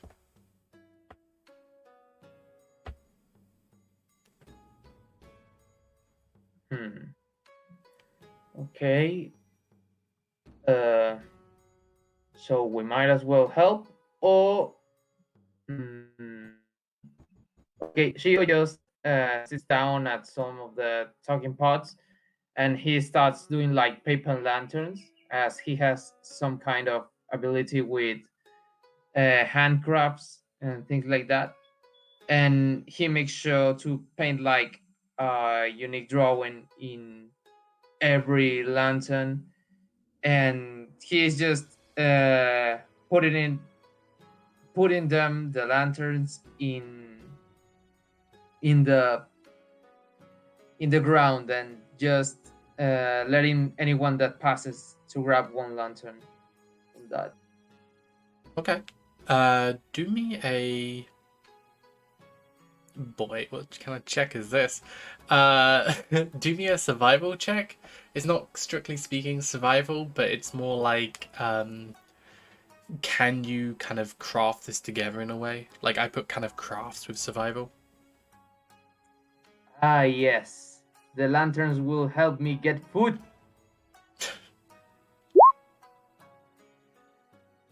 Okay. Yeah, you're able to kind of put them together with your kind of calligraphy kind of art skills. You kind of put some like original kind of designs and patterns on each of them. But you are able to create a number of different of these paper lanterns. Okay. I give one with kabuki like esque aesthetic, and I deliver the lantern to Umibozu, and with Kibi I give him a lantern with a drawing of the moon and just a feminine figure. I am sorry, but I haven't really seen any image of Princess Kaguya, but I guess she is like a queen, so here you have Kibi.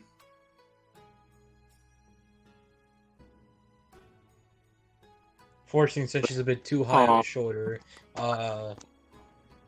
Bozu grabs it for him because he's a bit too tall. Grabs and then passes it back to him. Kiwi's just gonna smile and just like look at Shio and be like, "Thank you so much."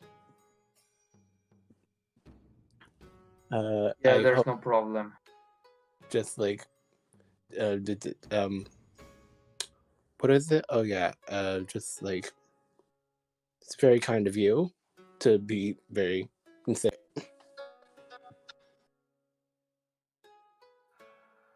Yeah, it is just like that. My family taught me that we should help everyone that deserves it. I guess some of my, well, grandfathers could have been some sort of monk, but we decided that it'd be better that we were actors and singers and, of course, painters. I am an artist and I want to give a little piece of my soul, at least to you in this lantern. Uh, I will ask you to. Do you want me to tell you a story? I don't see why not. I am fascinated. Okay. I just want to first ask something to the monks. If there is anyone like in charge of the talking place, I want to ask them if it is there any problem for me to count the story and kind of create a scenario with all my tools and paper things, So some of the monks, so some of them turn their heads and kind of look at you. There is one which is kind of more like ornately dressed than the others, and they kind of go up forward to you. It's not the same guy as before, but they're kind of dressed in the same way. Yes, I don't see a problem in that. What will you be doing? I will be telling a story.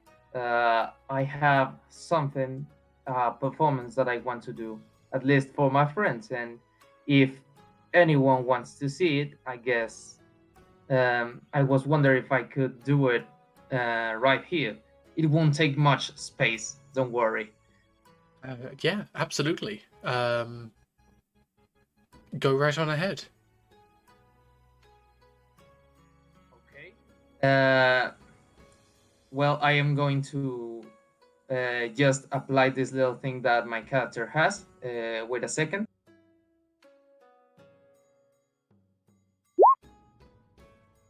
It is not just like little things, but it is just like by popular demand. I have like an audience.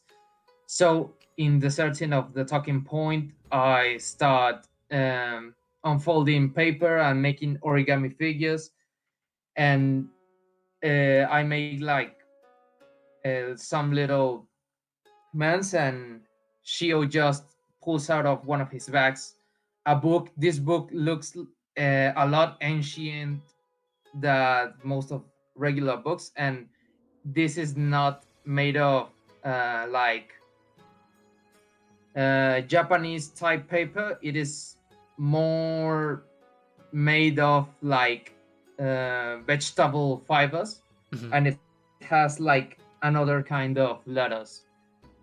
And as he starts to speak, uh, his voice resonates and sounds in all of the talking point with thaumaturgy.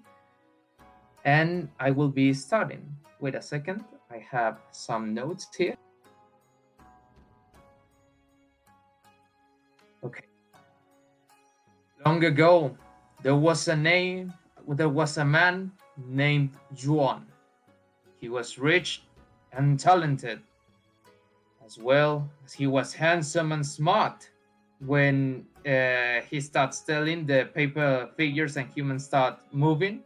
They are not dressed like samurais and just Japanese people. They're just like foreigners. And he continues, no woman managed to captivate him until she arrived. Iselda, hair black as night and with feet capable of dancing, the beautiful emerald eyes made the man fall in love, and they were quickly married after that. They lived happily for a time, in ignorance of the rumors. As Juan grew older, Iselda became more beautiful and younger, and as he was becoming a mister, she was becoming more of a young one. One day, in the middle of the drought, a shaman approached Mr. Juan and warned him about his wife because she seemed to be a powerful witch. When he says this, there's just like green smoke exploding from the paper figure that it seems to be like the wife, and the shaman and the Juan figure are just like discussing in silence, like little paper figures they are. And he continues, Juan didn't believe it, but he decided that he would shut up the rumors once and for all, proving that his wife was not a monster. That same night, he pretended to be asleep, and at midnight, his wife entered the room. She circled, she drew a circle on the floor, while the sounds of hell broke loose in the room. And as he says this, like a lot of shadow hands start developing from the corners of the place. Iselda took off her own skin and transformed into a monster bird. She jumped out the window and left. Juan, scared of what would happen to him, approached Iselda's skin and filled it with coarse salt. He went back to bed, and in the light of dawn, Iselda returned. When she put on her skin, the salt burned her skin, and she screamed in horror as she looked sadly at her terrified husband. Juan's workers entered the room and shot Iselda, who jumped out the window again, transforming into a six-legged, multicolored bull. This bull, this is what is called the Bull of Sakamandu. The bull escaped, unleashing a storm of fire and thorns, destroying the grounds and killing everyone. As he says this, I'm back. he puts up like a paper mask that resembles of the bull, and he just makes like little paper thorns fall from the roof. They're not like doing any harm. They're just for aesthetic. And he just finishes as the boys return to normal. Legend has it that the witch continues to hunt the land, looking for her lost husband, and nobody knows if she is to get revenge on him or to welcome him into her heart again. But one thing is sure, that if you see the Toro Sakamandu, you must flee. Take off your children, your family, and your belongings, or you will perish under her hoofs. And as he says this, he just disappears between the smoke. And just like that, the performance just ends. Yeah. So as you were kind of going on, like it started up as like a kind of a small crowd, and then more and more people kind of gathered until like you have like a kind of a medium-sized audience. And as you kind of do that, as the piece kind of swells and dramatic, you are just greeted with a round of applause as everyone seems to be fairly bright-eyed and really enjoying it. But yeah, you get a round of applause, and some people actually do throw like some coins at you as well. I'll say is like between all of them, like some of them, some copper pieces, some silver pieces, and all that together. Let's say that averages out to maybe like 3 gold pieces. That's great. Thanks a lot. And he bows to everyone. Thank you for welcoming me and my friends in here. Whoa! Yeah! Yeah! You.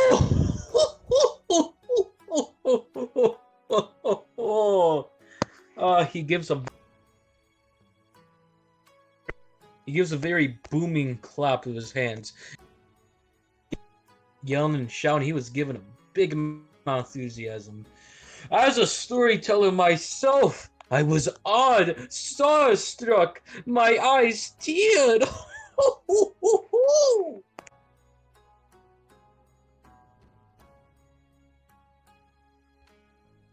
As I am really glad that you liked it.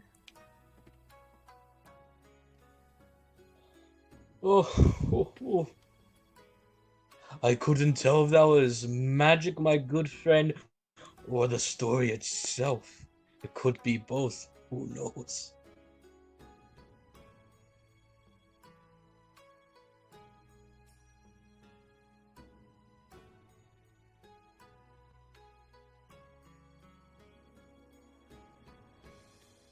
as the story you told kind of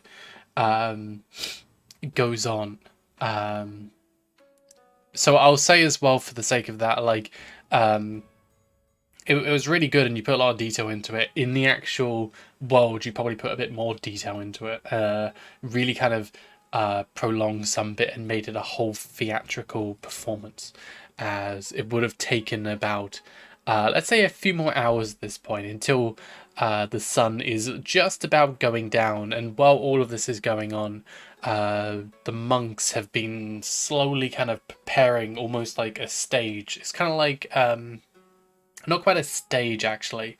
It's more like you know what, I don't have a better point of comparison here, but you know how you have like the stands when you go and see like a basketball game, not a basketball game, like a baseball game or something like that.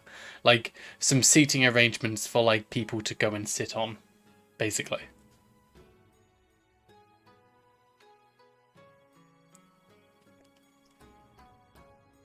Real quick, where am I at right now? Because I know I'm staying with Kibi Kibi. Yeah, you're with Kibi Kibi and everyone else, listening as Shio had just told this story to everyone. Okay, I had to do animal chores real quick. I'm so sorry. You're good. Can you give me a small recap? Yeah, so it's pretty much just as you kind of got there. Shio was basically telling a story to everyone there. Yeah, just for gathering up a small crowd of people together and just kind of telling a story to everyone. While all this is going on, the monks were kind of building some stands, seemingly for people to kind of use for later on as the event kind of picks up in pace. And yeah. At this point, the sun is just about going down. The seating arrangement is pretty much done. And we're probably about a few, like, maybe like well, pretty soon until the actual event starts.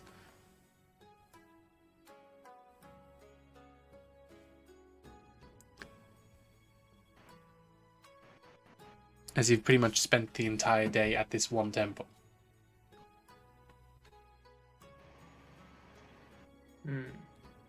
I think we should get to see the lanterns, right? Yeah, the sun is just going down. Yeah, the sun is just going down. Some people are seemingly not quite lighting them, as you're getting that kind of golden glow right now. The sun is just setting over, so you got the rice fields and stuff, and just over the way you're seeing this kind of sun going down. You'll know the monks so far have been real nice to everyone. They gave up their beds so that, and they stayed in the courtyard and meditated the entire night. They gave up their food to everyone, and now they're doing some hard labor and actually getting the stage ready for everyone. At this point, though, the monks you're seeing it on some of them, they're exhausted and drained. They're trying to hide it, try and keep their self-focused, but a lot of them are like really feeling it. Oh, that's not really nice. But Shio just gets near to Kibi and he says, "Do you think that this is a good time to search for your little rabbit friend, or do we have to wait more?"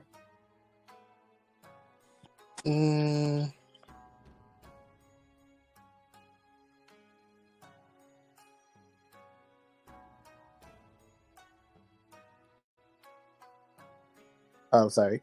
Is the moon out right now, or is it just barely hitting the horizon?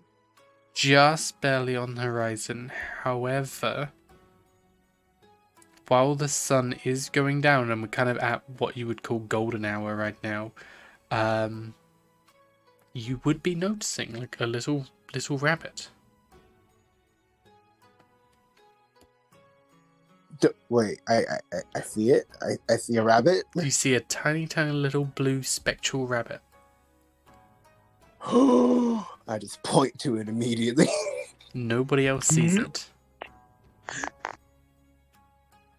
What are you pointing at? You guys don't see it? It's right there. Oh, so it's like things like that. Are you talking about your spirit bunny from earlier? Yeah, the little rabbit, the little rabbit that was like moving around. I'm pretty sure that's the same one. It's right there. He's gonna play along. Oh, I see it now. What a cute little thing.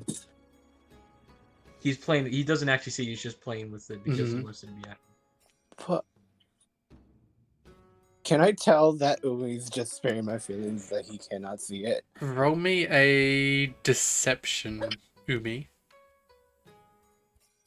May I roll a Deception, right? Deception, yeah. Deception if you're trying to trick Kibi into thinking you can actually see the rabbit. I'm trying to make. if I'm trying to make him happy. roll successful. Yeah, it's deception to make him happy. Deception to make me Can I- happy. See that he's lying. You can roll deception. Kibi roll insight to see if you can tell. Really, it's deception. Deception Jeez. if you're tricking Kibi, if you're saying like, oh, I know where that is, because you can't see the rabbit right now.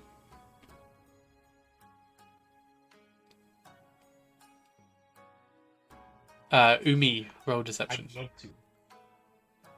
I'd love to if my computer could work. Okay, I'm sorry. I'm so sorry. that's fine. Well, when you roll, that's fine. But Kibi, what you're seeing is, basically you have this small little mound, just the edge of this little hill. The sun is kind of going down right behind it, and you're seeing this very small, like spectral rabbit. Roll me a religion on that. Oh god. Days like this, I wish I was a cleric. That's a 2. So,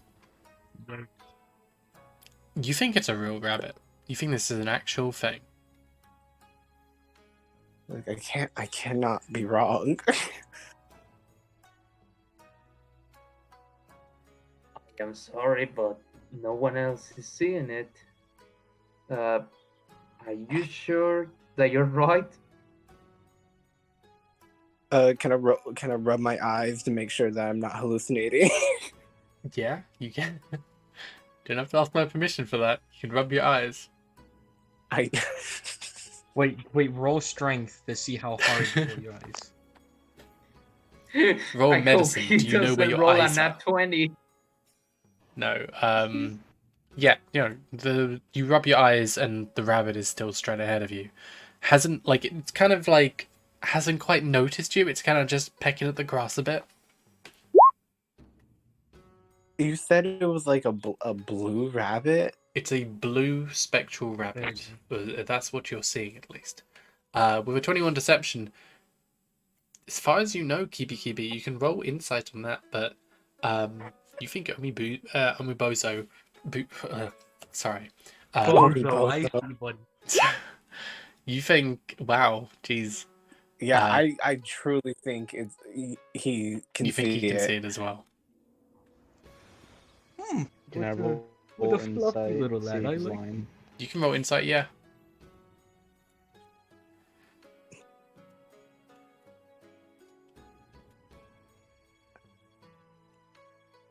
But yeah, Kibi, you think this is a real rabbit, and you think Umi is telling the truth. Pyphoon you can tell something's you can't see it, and you're more shocked that Umi can see it. But you can't tell. You don't know for sure if he can or not. I'm just gonna look at Ozzy Boo's and I'm just gonna squint my eyes and just say, okay, and just look away. I'm gonna hop off of Umi's shoulder and like approach the rabbit slowly. I would like to follow as well. Roll me an animal handling, Kibi. Animal handling? Yeah. Jeez. As Well, it's a spectral rabbit, but it's gonna act like a rabbit. Given the fact that Imagine a I'm rabbit also... that can't handle other rabbits. Yeah, you are a rabbit, but just animal handling. Okay. That's a nat 1. You kind of as it's kind of like nibbling on the grass and stuff, it kind of just for a moment like blinks and looks to its left, and it just sees your giant face like staring like bright-eyed at it, like, oh my god. And it just like almost freaks out and just you see the terror on its face as it just hops off. I'm chasing after it. It's mine. You're gonna see as it starts to hop. I'm Eventually, after a few hops, it starts to boom, boom in the air and just continues to hop in the air as it starts to almost like fly off into the sky. In the direction of, you're seeing a number of temples off in the distance. Oh no. It's not getting away from me that easily. I can throw it. If you need me to, I can throw you at him. I'm strong enough to throw people. I know from experience. I'll chuck you like a dart. I don't think that's the wisest idea. I think we need something more spiritual. It's still And boom, my boom, boom. books- While you're having this conversation, it's still going away. It's still there. Okay, Mm, Kiwi, it's just really point me. Where is it? I point into the direction where It's, the rabbit... at this point, it's heading. small in the distance, but it's bounding off. You can see a little blue speck of light in the distance. Okay, I don't think this is going to work, but I'm going to give it a try. Shio grabs another scroll, and when he unfolds it, just a lot of things starts shooting from the scroll as it forms like a cloud with ink finishes, Oh. and a big red face with a lot of hair and a large tongue starts running out of the cloud and making strange noises. Akashita, go search there, and if you see a rabbit, you don't kill it. Just bring him back.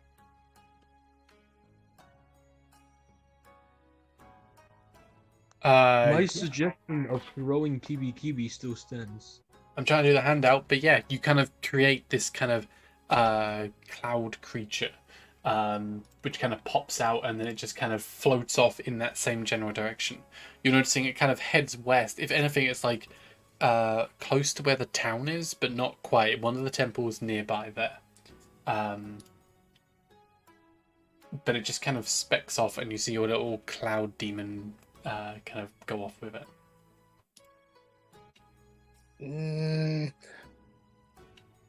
I'm gonna look to everyone and I'm gonna look back to where I can see in the direction of where that rabbit was going. And I'm like, I gotta know. I gotta know what's up with it. I know I should be here for the lights, but I gotta go. I'm gonna run off. I wanna get it. Give me that goddamn rabbit. I will follow you until the world's end, my good friend.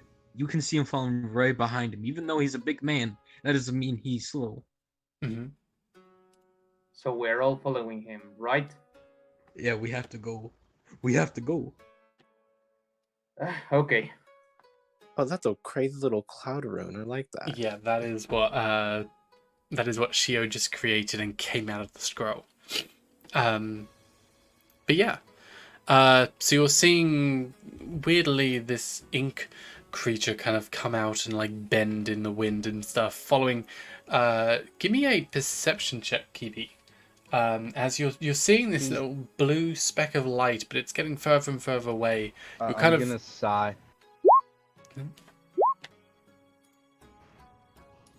Oh, you have a 14. You can just tell, like on the distance, it's just there. You know it's going towards some of the temples further on as well. But it seemingly like almost turns and heads into the town just as it gets a bit closer.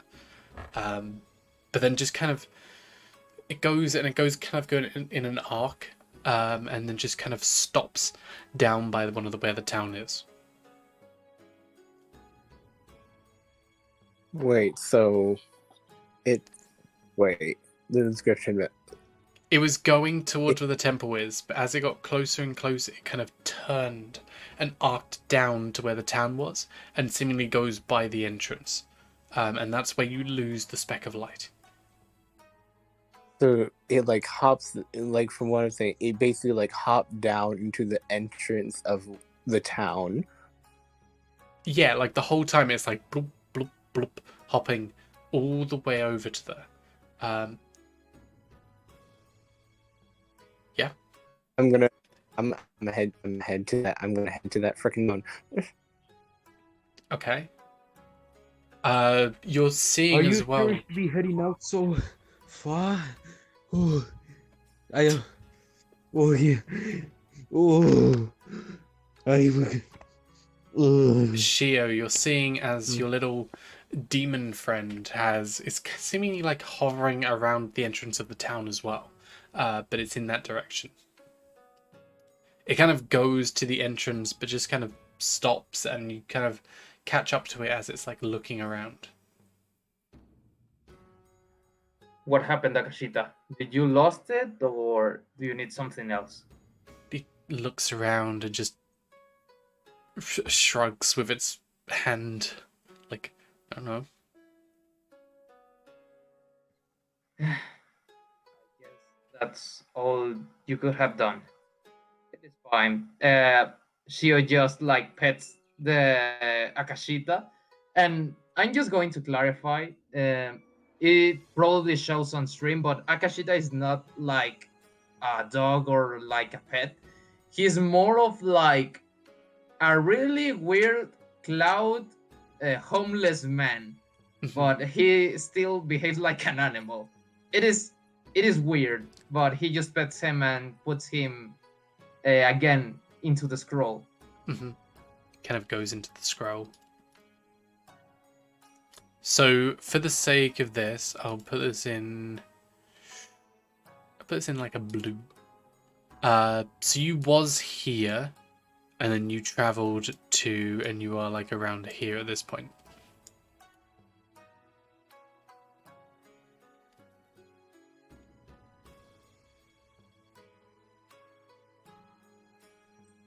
Okay. Okay.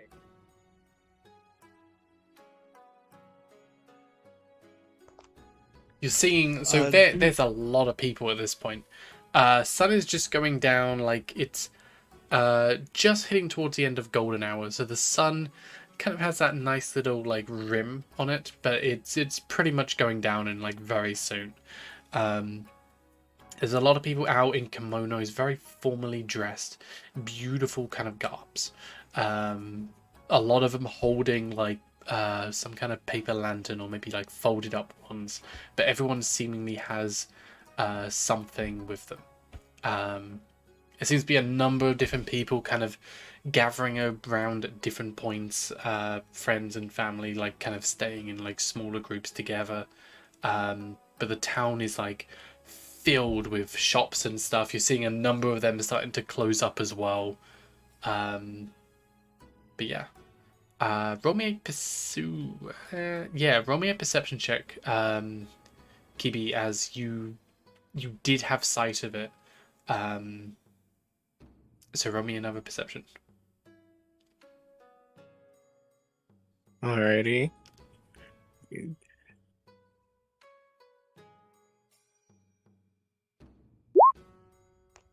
Only Bozy's now kind of in the bag. He's sweating. Man, run is kind of hard, you know. He's exhausted now. It's a lot of running to do. Yeah, you're not seeing it in the town. You're seeing like a bunch. There's so many lights and stuff happening. This one thing, it's just you're not picking up on it. You're just distracted by everything right now. Damn it! There's, Typhoon is... oh my god, those ladies in dresses. Is Lauren here? Lan isn't here right now, but Yeah, he's dead. what do you want Lan to do? I wanted him to see if he could detect the rabbits. I can have a look. Yes, I can have a look at the spirits. And Lan will do Lan will do a religion check actually.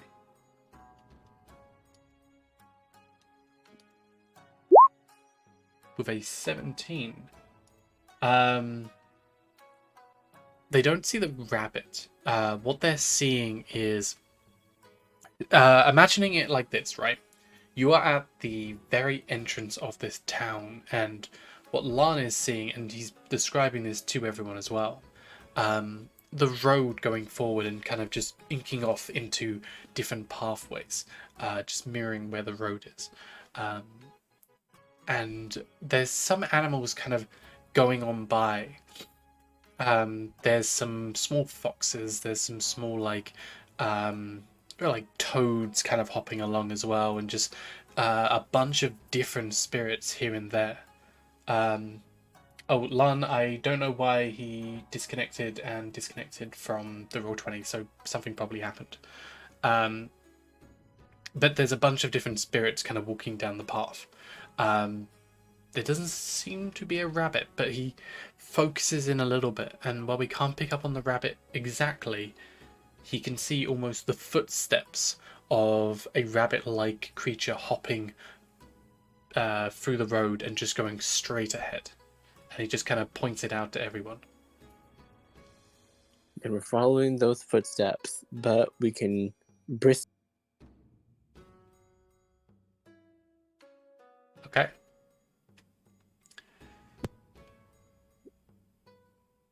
But I want to follow those footsteps. Okay.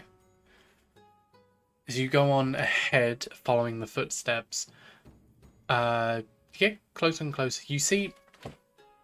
So Lan seemingly looks around for a minute, but then continues on. His as he kind of looks up, his brow kind of narrows a little bit, but then just shrugs it off and continues on.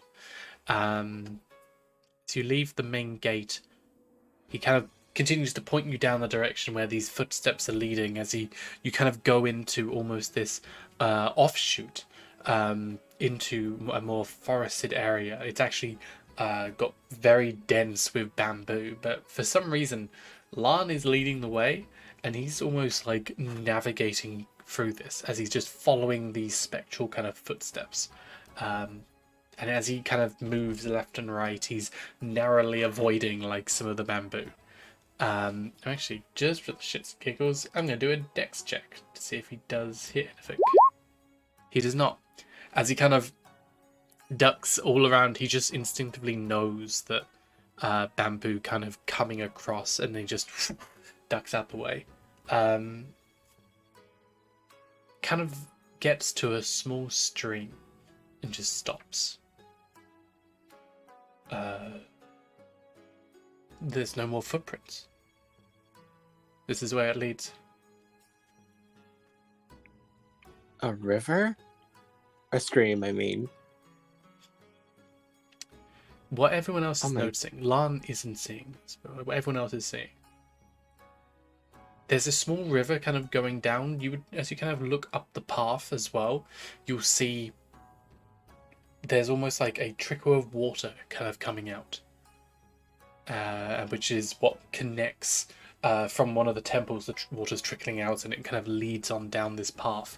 What you're all noticing is along the side of this river, in the bamboo, kind of intertwined with some of it, swords sticking out of the ground, a number of them, with what looks like almost like mounds where people could have been buried at some point.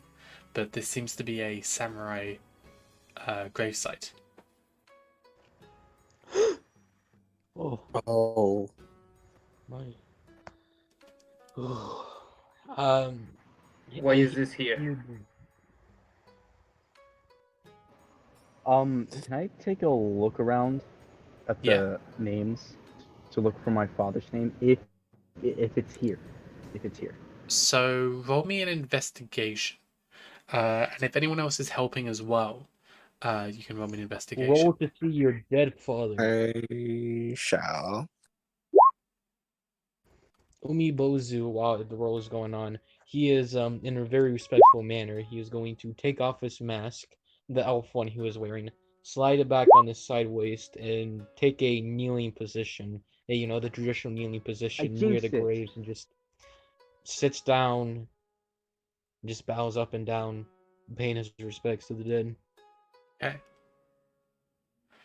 Kibi, probably more invigorated by the fact that the rabbit was around. You're focused in on this stream and where it would have taken you.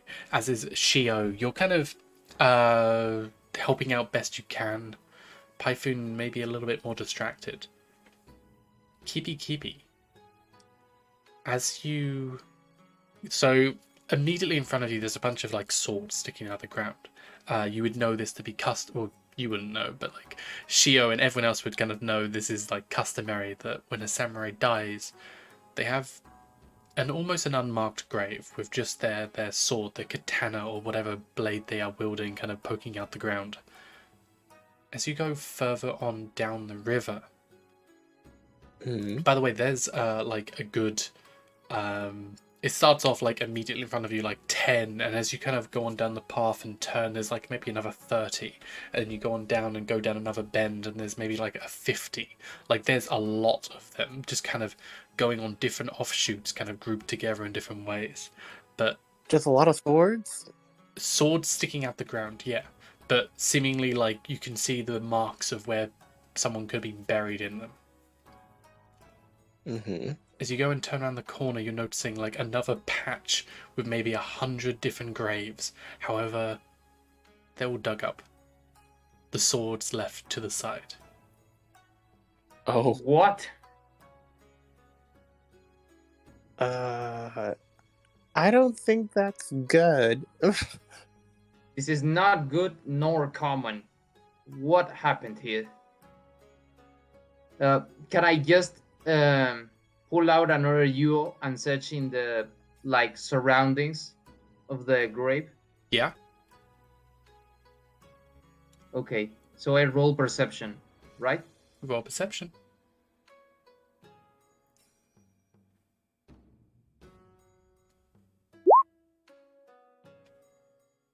10. As you kind of go up, it's dense with bamboo. You go up as far up as you can, but looking down, it's dense. You can't see anything, and even like as high up as you can go, as you look around, between like the people, like the innocent bystanders, who are kind of just going down the path, like people who aren't seemingly like running or anything like that, and just how dense it is right now, you can't see anything. That's not good. Wait a minute. You stay here. I am going to inform about this to the head monks, and I return to the temple. Wait, I can go if you want. I don't think I'd be much help here. Lan is saying this, by the way. Oh, okay. Okay, then he returns. Yeah, good. Lan will, I'm sorry, Lan will I'm- start to walk back and, yeah. I'm back. I had to grab food real quick. Bozu was still doing all the praying stuff while Mm. this was happening. So This Kibi, is- Kibi and Shio would have seen these like 100 odd graves dug up, the swords left to the side. Are you calling for Pyphoon and Umi at this point? Yes.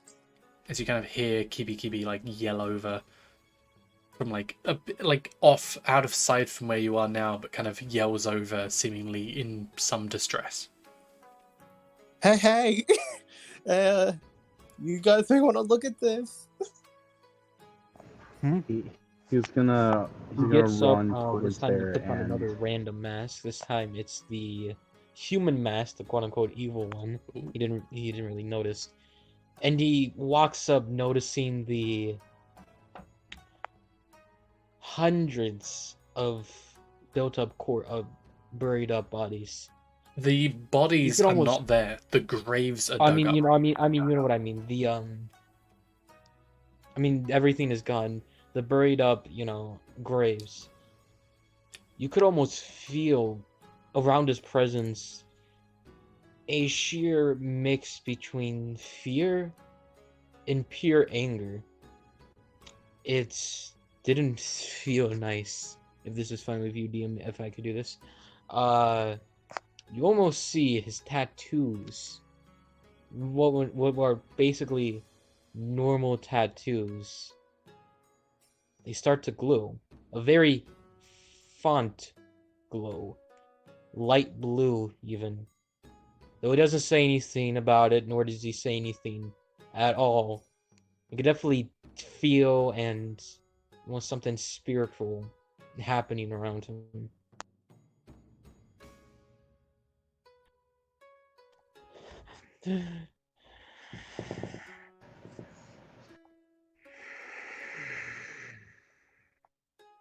What is everyone doing? I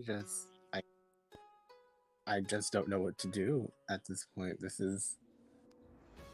I want to find. I still want to find that rabbit, but this is really scary to look at. I'll tell you what. If everyone would like to roll me another investigation, so for Kibi, like if you want to find the rabbit, or because the rabbit seemingly led you here, if you want to maybe see if you can pick up on it again. Yeah. Okay, I'm gonna explain how Python's gonna feel. So as he sees the sights of this, attention fills around him, and he is full of rage for someone who done this and disgrace a samurai's burial site and such. He's just standing there staring at them, his eyes filled with rage, and doesn't know what to say. As your eyes fill with rage, as you kind of walk around the grave sites and kind of ponder who could have done this and for what purpose, you almost get a flash to your childhood growing up, as seemingly these flashes of memories of when you were younger, how your father taught you about the samurai and respect and how to use the sword and stuff. And as these flashes seem to wash over you, you look down and you see your father's sword.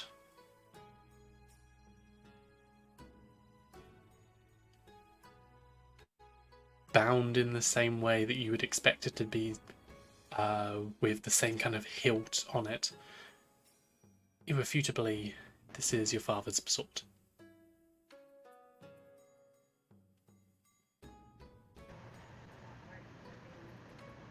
I gotta think I'm gonna react to this. So Pythoon's gonna look at his father's sword and ponder and go through the motion. He is going to pick it up and look at it, still filled with anger of whoever done this, and now he's in more rage that his father's burial site has been disturbed.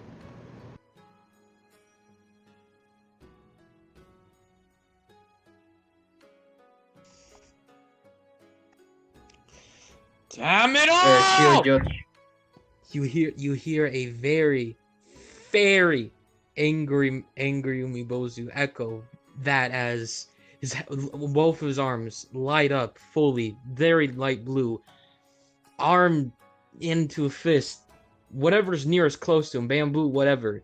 You hear a fist punch and crack an entire bamboo thing in half.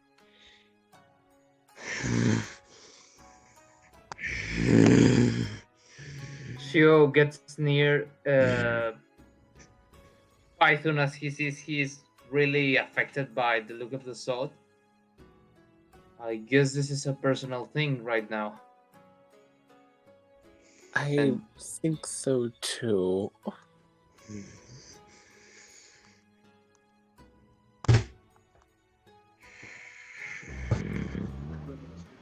Oh. Calm down, Umibozu. We can't destroy all the forest just for Sechin. Something wrong is here. Something very, very, very wrong is here. There's no words. There's no nothing. He's not saying anything. He's just staring at his father's sword,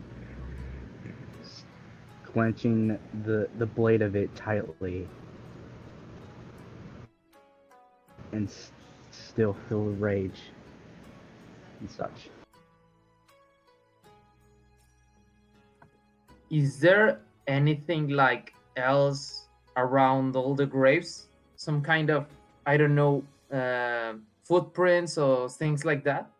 Yeah, Yeah. so with the investigations everyone got before, Umibozu, while you're filled with anger, your senses almost heighten, as you are subconsciously determined to look for something to take your anger out on. And like I said, yeah, equally Shio as well. You're looking around best you can. So a few things you would realize: the swords, the very valuable to a samurai, but a very important weapon, just in general, left to one side. If it was a person involved, whoever stole the bodies, because the bodies are not here, the graves are dug up, the bodies are gone.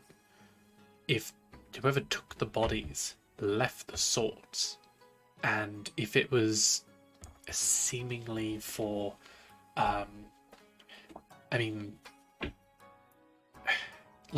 it's hard to place why, because in death the sword would probably be more valuable than a body anyway, so why would they seemingly leave the swords behind? You're noticing as well, it's just this patch with a good few hundred people here, which are dug up, but there were graves before which weren't dug up, so maybe I don't know, you're seeing at least this patch is maybe they weren't finished with what they were doing or something, some reason why maybe they left a bunch. But aside from that, tracks, you can't see anything too major. As this area is dense, a cart, for example, if someone was loading bodies onto a cart, would have left tracks, and they would have a hell of a time trying to get out of here anyway. You can't see any. Well, there are probably traces of footsteps, but a lot of them are very old.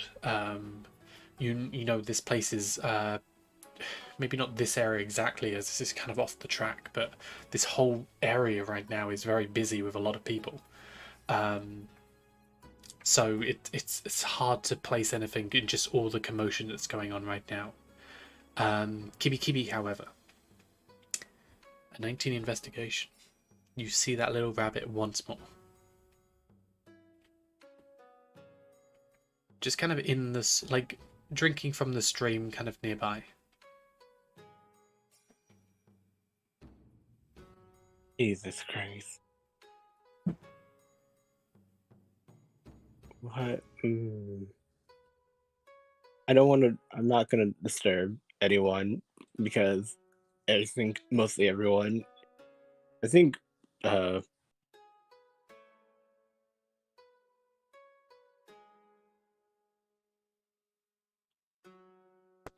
shoot.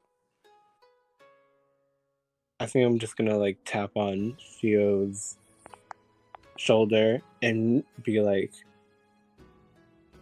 I think I see it again, and I think we're here for a reason. I have a theory of the reason, and I hope it is not true, because if they have been taking the corpses,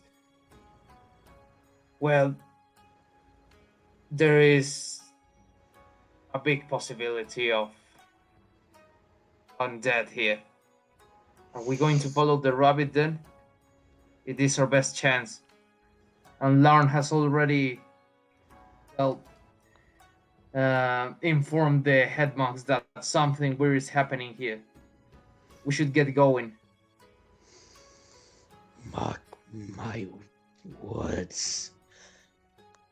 Fight there to find the bastard who did this to these souls. I will find a personal spot for them in hell.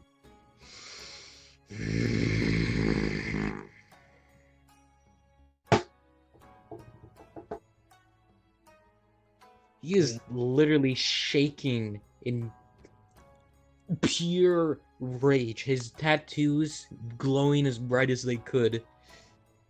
He's not in a good mood, as you can tell. Roll me Kibi and animal handling. Oh God.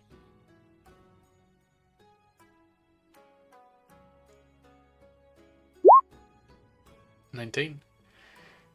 Jesus The Christ. rabbit seemingly stops drinking. He kind of looks around and sees all of you. You see it just kind of stare back and very meekly, like small hops, just hop towards you. And just is like almost like right in front of you by your feet. Hey, little guy. What is it? What is it doing? It's just kind of by your feet. It looks quite solemn, its head kind of hanging low, but it's not running off anymore. It's not scared or anything. It just is staying put. I'm gonna crouch down and pet the rabbit. Kind of nuzzles into you a little bit. You might notice as you are at this point really close, almost, so it's a spectral blue rabbit, right? So it's very hard to see this, but as you're so close, its big black eyes, a single tear kind of running down its face. But it doesn't move. Oh.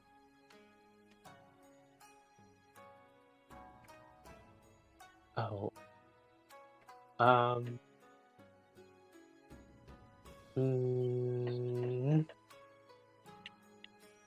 don't know what to do at this point. I'm gonna tell Shio that the rabbit is crying.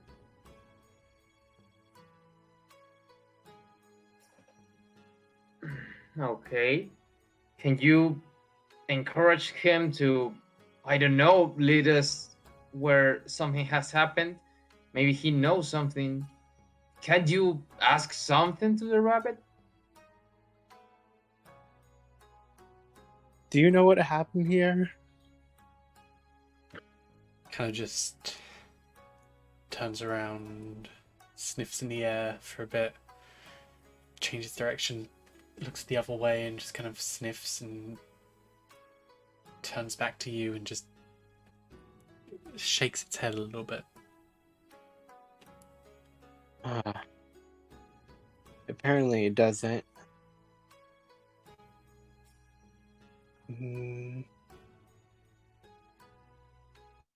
But why are we here then? You had to let us here, right? Unless you're no.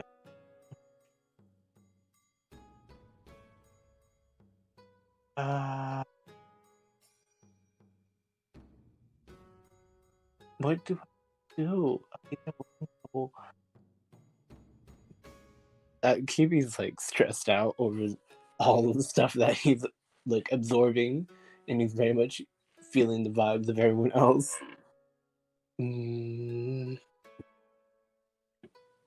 Can I like take a moment and maybe reach Kaguya through this rabbit? You can try. Tell me what you're doing first, and then if you gotta do a roll, I'll let you know. So I'm just gonna make sure that both of my ears are up. I'm gonna close my eyes. I'm gonna take out the little fan that I have, open it up.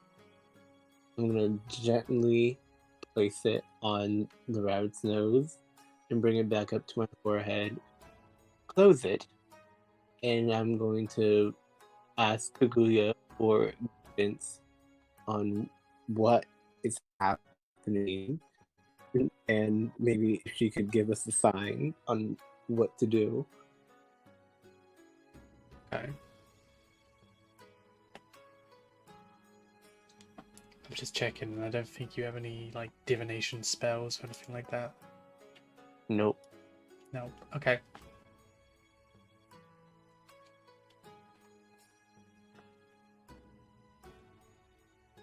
Do you have anything that can help with this? I don't think you can.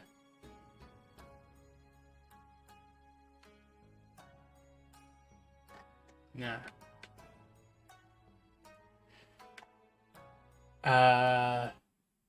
Yeah. Okay. I'd say as you do this,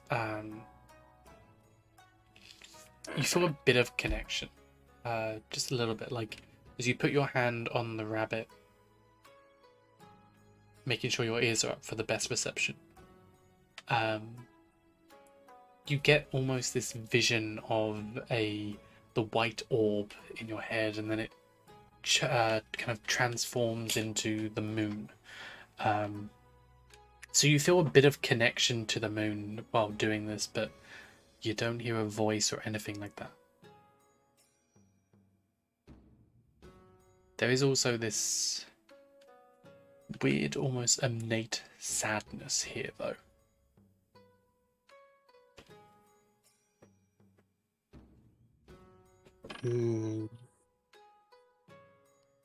Could it perhaps... This couldn't be it's connected to the moon. So, could it be the spirit of one of the soldiers here?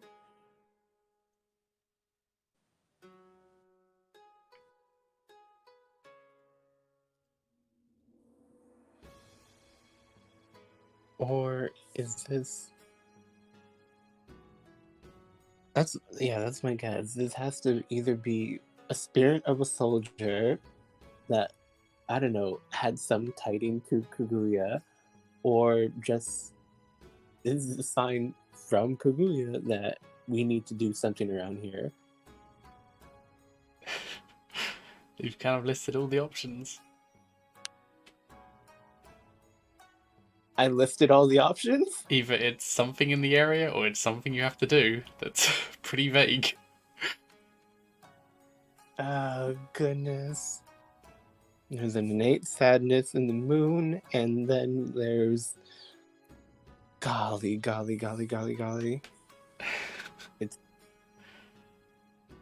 If it's sad, we should make it happy.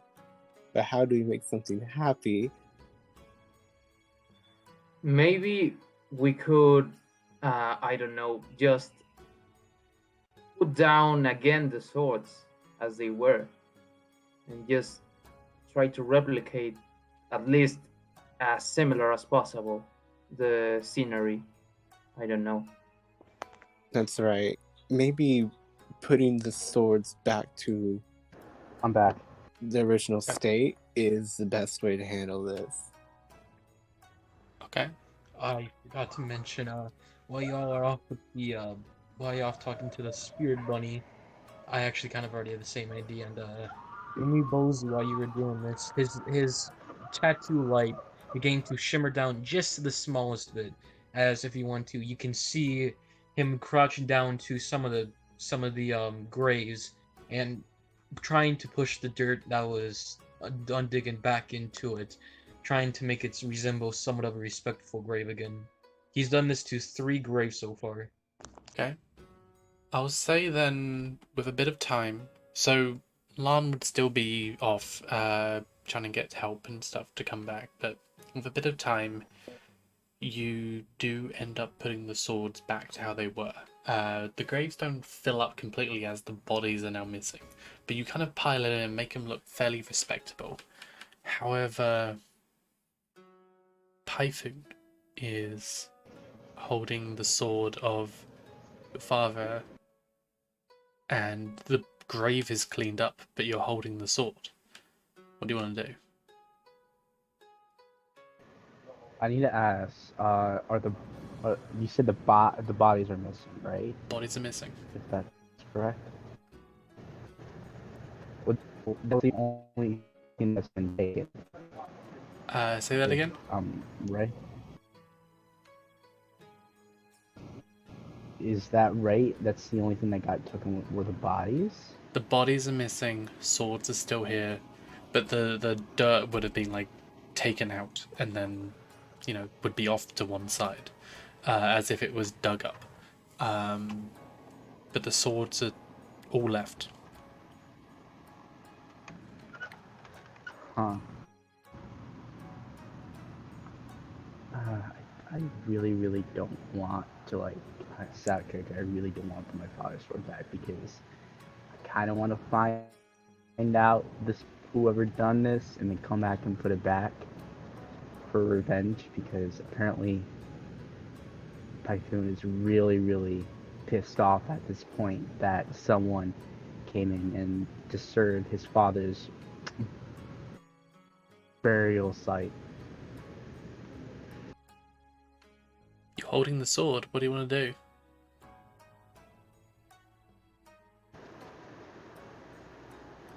I'm going to sheath it and keep it. I'm not going to use it, but I'm going to keep it, and once we find whoever done this and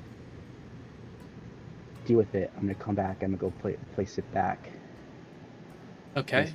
In Typhoon's father's grave. Yeah. Add it to your character sheet.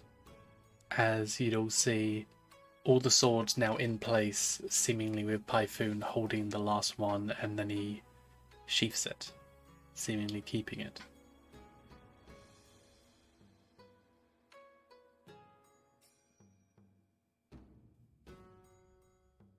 Dude, I'm gonna look at the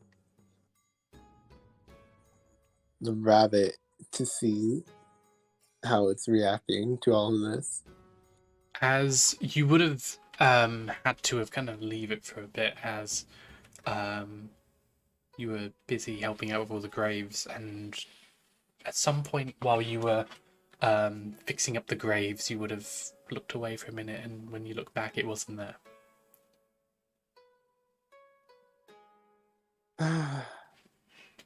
The usual.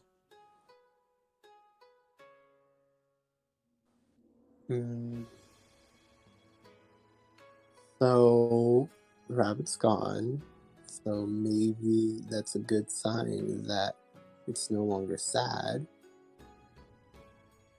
And we should probably get going from here. At this point, I think that is the most logical thing to do.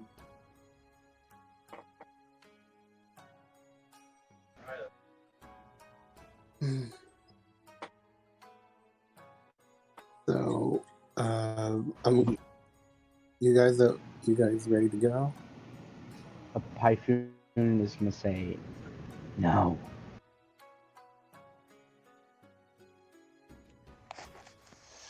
You may go if you wish. I will finish the deed. So far, he's done 10 or so graves redug up. Well, over the course of the time, they would all be fixed up, with Typhoon taking the sword of the last one.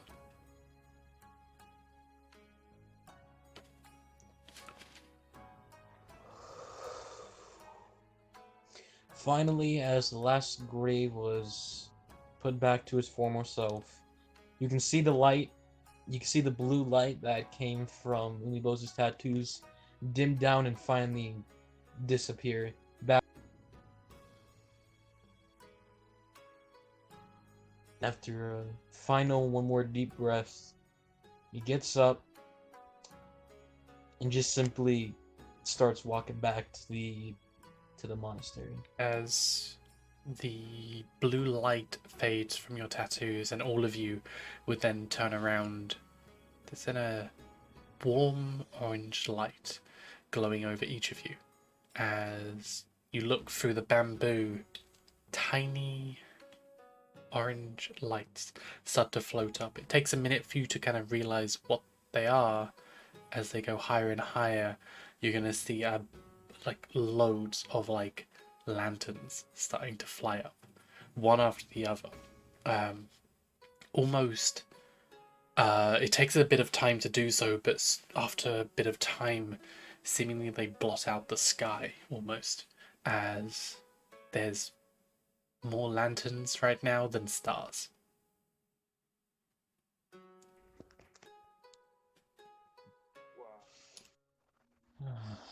In other cases, this would be beautiful. And it is, but it has a little bit of sadness in it. Indeed.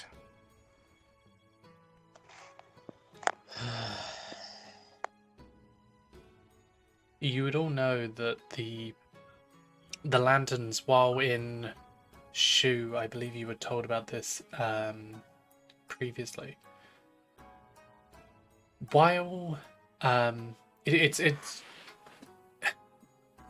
everyone comes down here to kind of pay respects to the dead, but no one is ever mournful, or very few are, as it's more of a celebration of the hard work they have done in life, and this is a way of kind of giving back to that, to always kind of remember them and as they are in your heart, and to continue on that memory, and it's just a way to show it.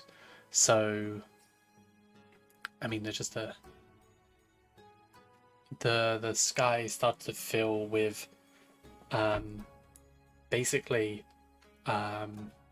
images of the fallen, a past war had just happened, so hundreds, almost thousands. If you was to get a bird's eye view of the entire region, the whole area would have been just lit up, like tiny like specks, and they would have just floated up.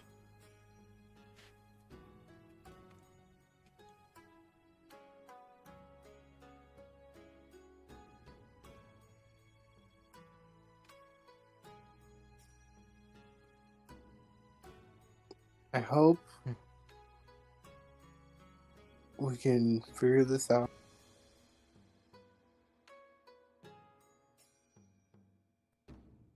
No, we will figure this out.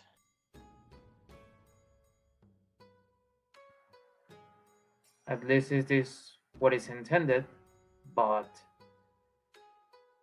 it is something gruesome to have witnessed here. And the festival is almost finished. We will investigate this strange, well, success on this grave. But now we have to return. And, well, I guess Python, you can stay in the grave all the time you want.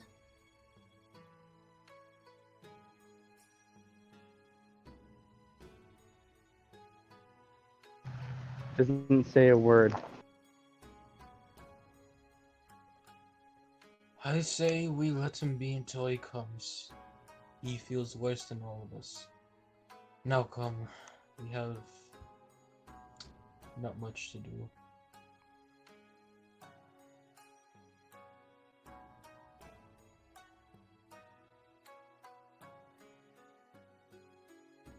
And Kiwi's just gonna like walk away from the gravesite.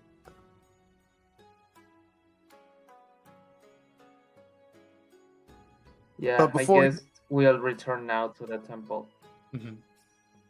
Before he fully does, he's just gonna put a hand on Tyson and just pray in his head to wish him well, and we're gonna figure it out. We're gonna get our revenge on these fucking assholes. So yeah, and he's gonna turn away and leave the grave. Okay. As you all head on back to the temple, just Python alone right now. Is there anything you want to do?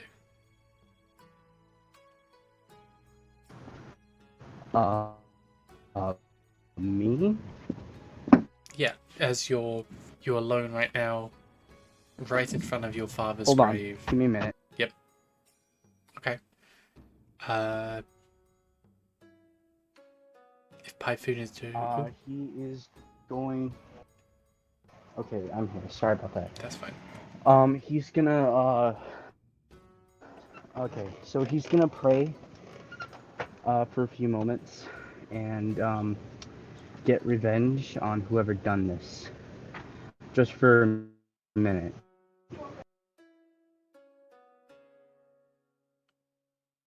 You feel yourself almost emboldened by that.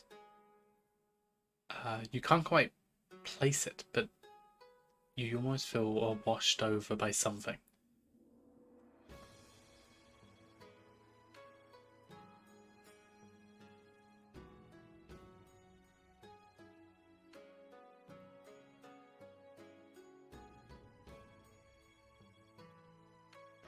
Can I roll for anything, what it is, or no? You could try.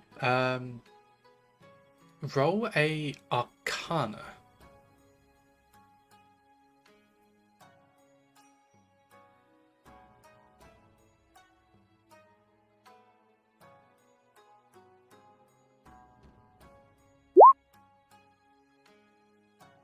You feel a force beyond anything you know. I will say, even with a 1 though.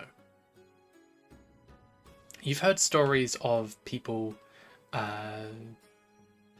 becoming stronger or being granted power when they make a very strong vow. And while you can't say for sure as you declare that you will get revenge, that's when you feel this wash of almost power going over you.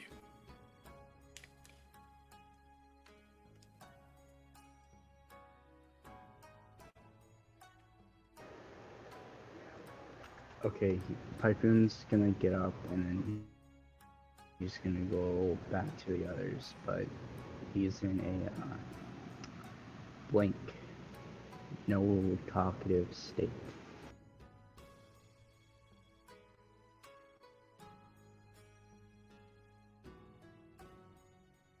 If it's okay with everyone, I think this is a very good place to end the session today. Of course. Okay.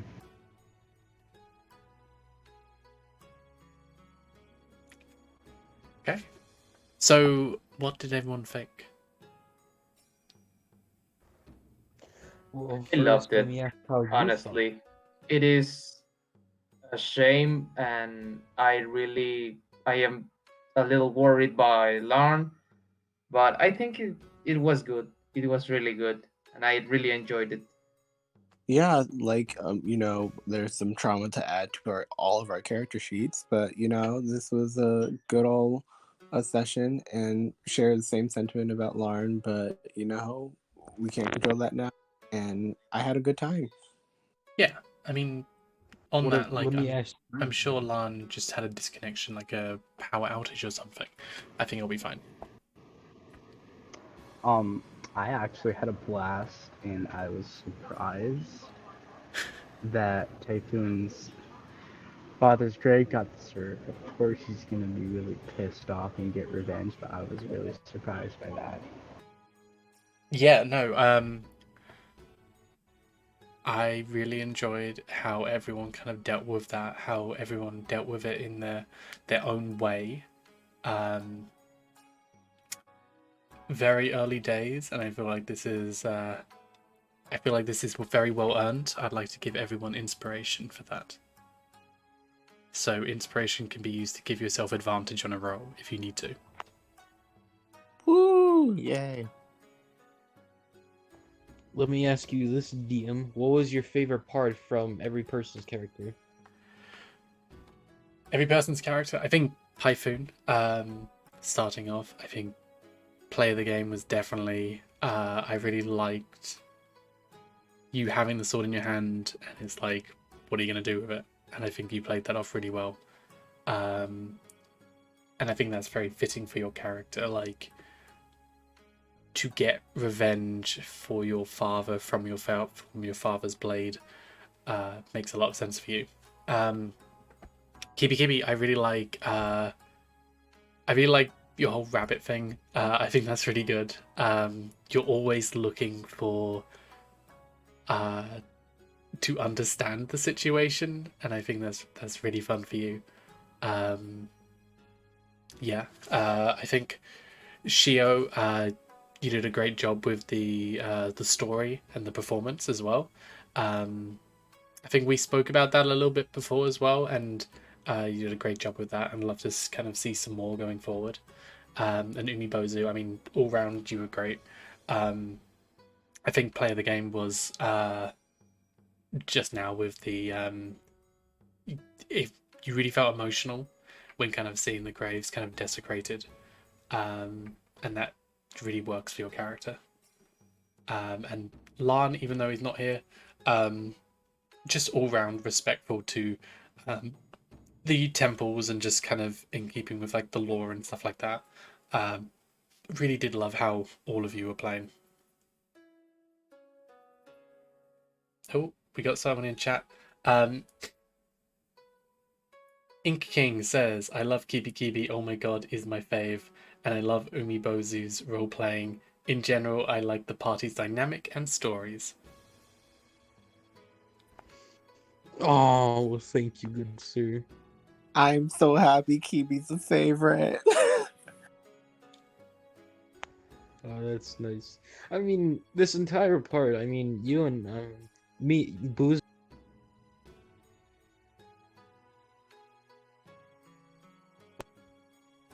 Kibi and Bozu's like a friendship they're going together. I'm really enjoying that. That's been fun.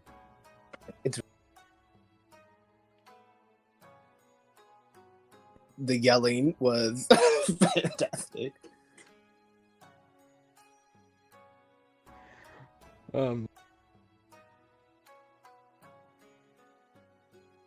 Yeah, we had a really emotional end to the session. Like that whole damn it part, like that whole last part of how to scream damn it, that was fun to do. hmm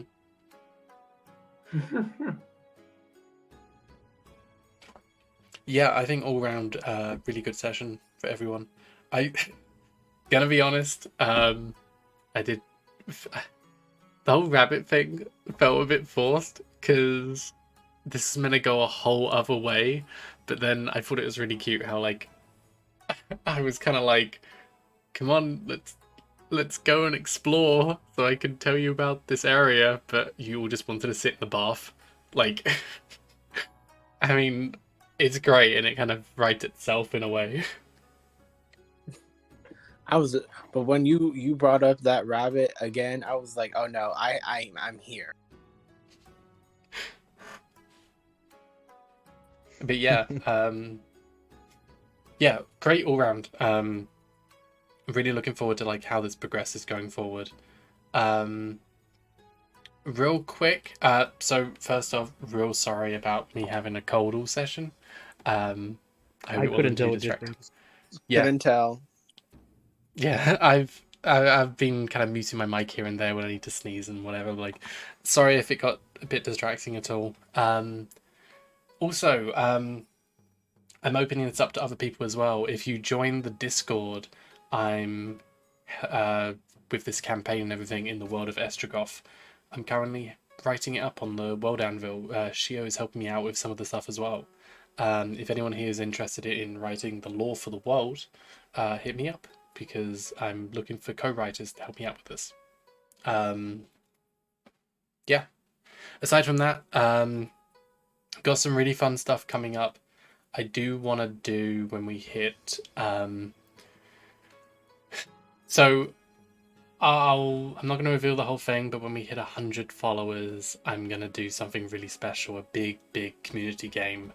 It would be basically a one-shot, but we're hoping for, and I'm talking to some people to kind of see if we can balance this, but a big session with maybe like 20 people in it. It's not as chaotic as it sounds. It's actually kind of cool. But it's a big fun session, and basically, I want to do it as a battle royale. So a D&D battle royale game where I will talk to it's a one-on-one kind of thing while everyone jumps in the chat. The winner would get a prepaid for Hero Forge mini of their design. So if anyone's interested in that or anything else, helping out with the lore, community events, all that kind of stuff. Also, when I'm looking for players in games and stuff, join the Discord, as well as all of the sponsors up top, which you can see. If you look on the banner, Discord Mimi and Twitter Mimi is the creator of my avatar. So definitely hit her up if you are interested in VTuber stuff, and if you are on the Discord, I'll do whatever I can to support you because this is really a fun thing for everyone. But yeah, aside from that, I'm pretty good. It was a great session, and congrats to the DM because he is so awesome. Just that. Oh, this has been amazing, man. I'm genuine. Every Thursday, I genuinely just am super excited to do stuff. Yeah, we got some really fun stuff coming up, and I really like how seeing everyone kind of how they play it off today. I'm really looking forward to the fun stuff we got coming up.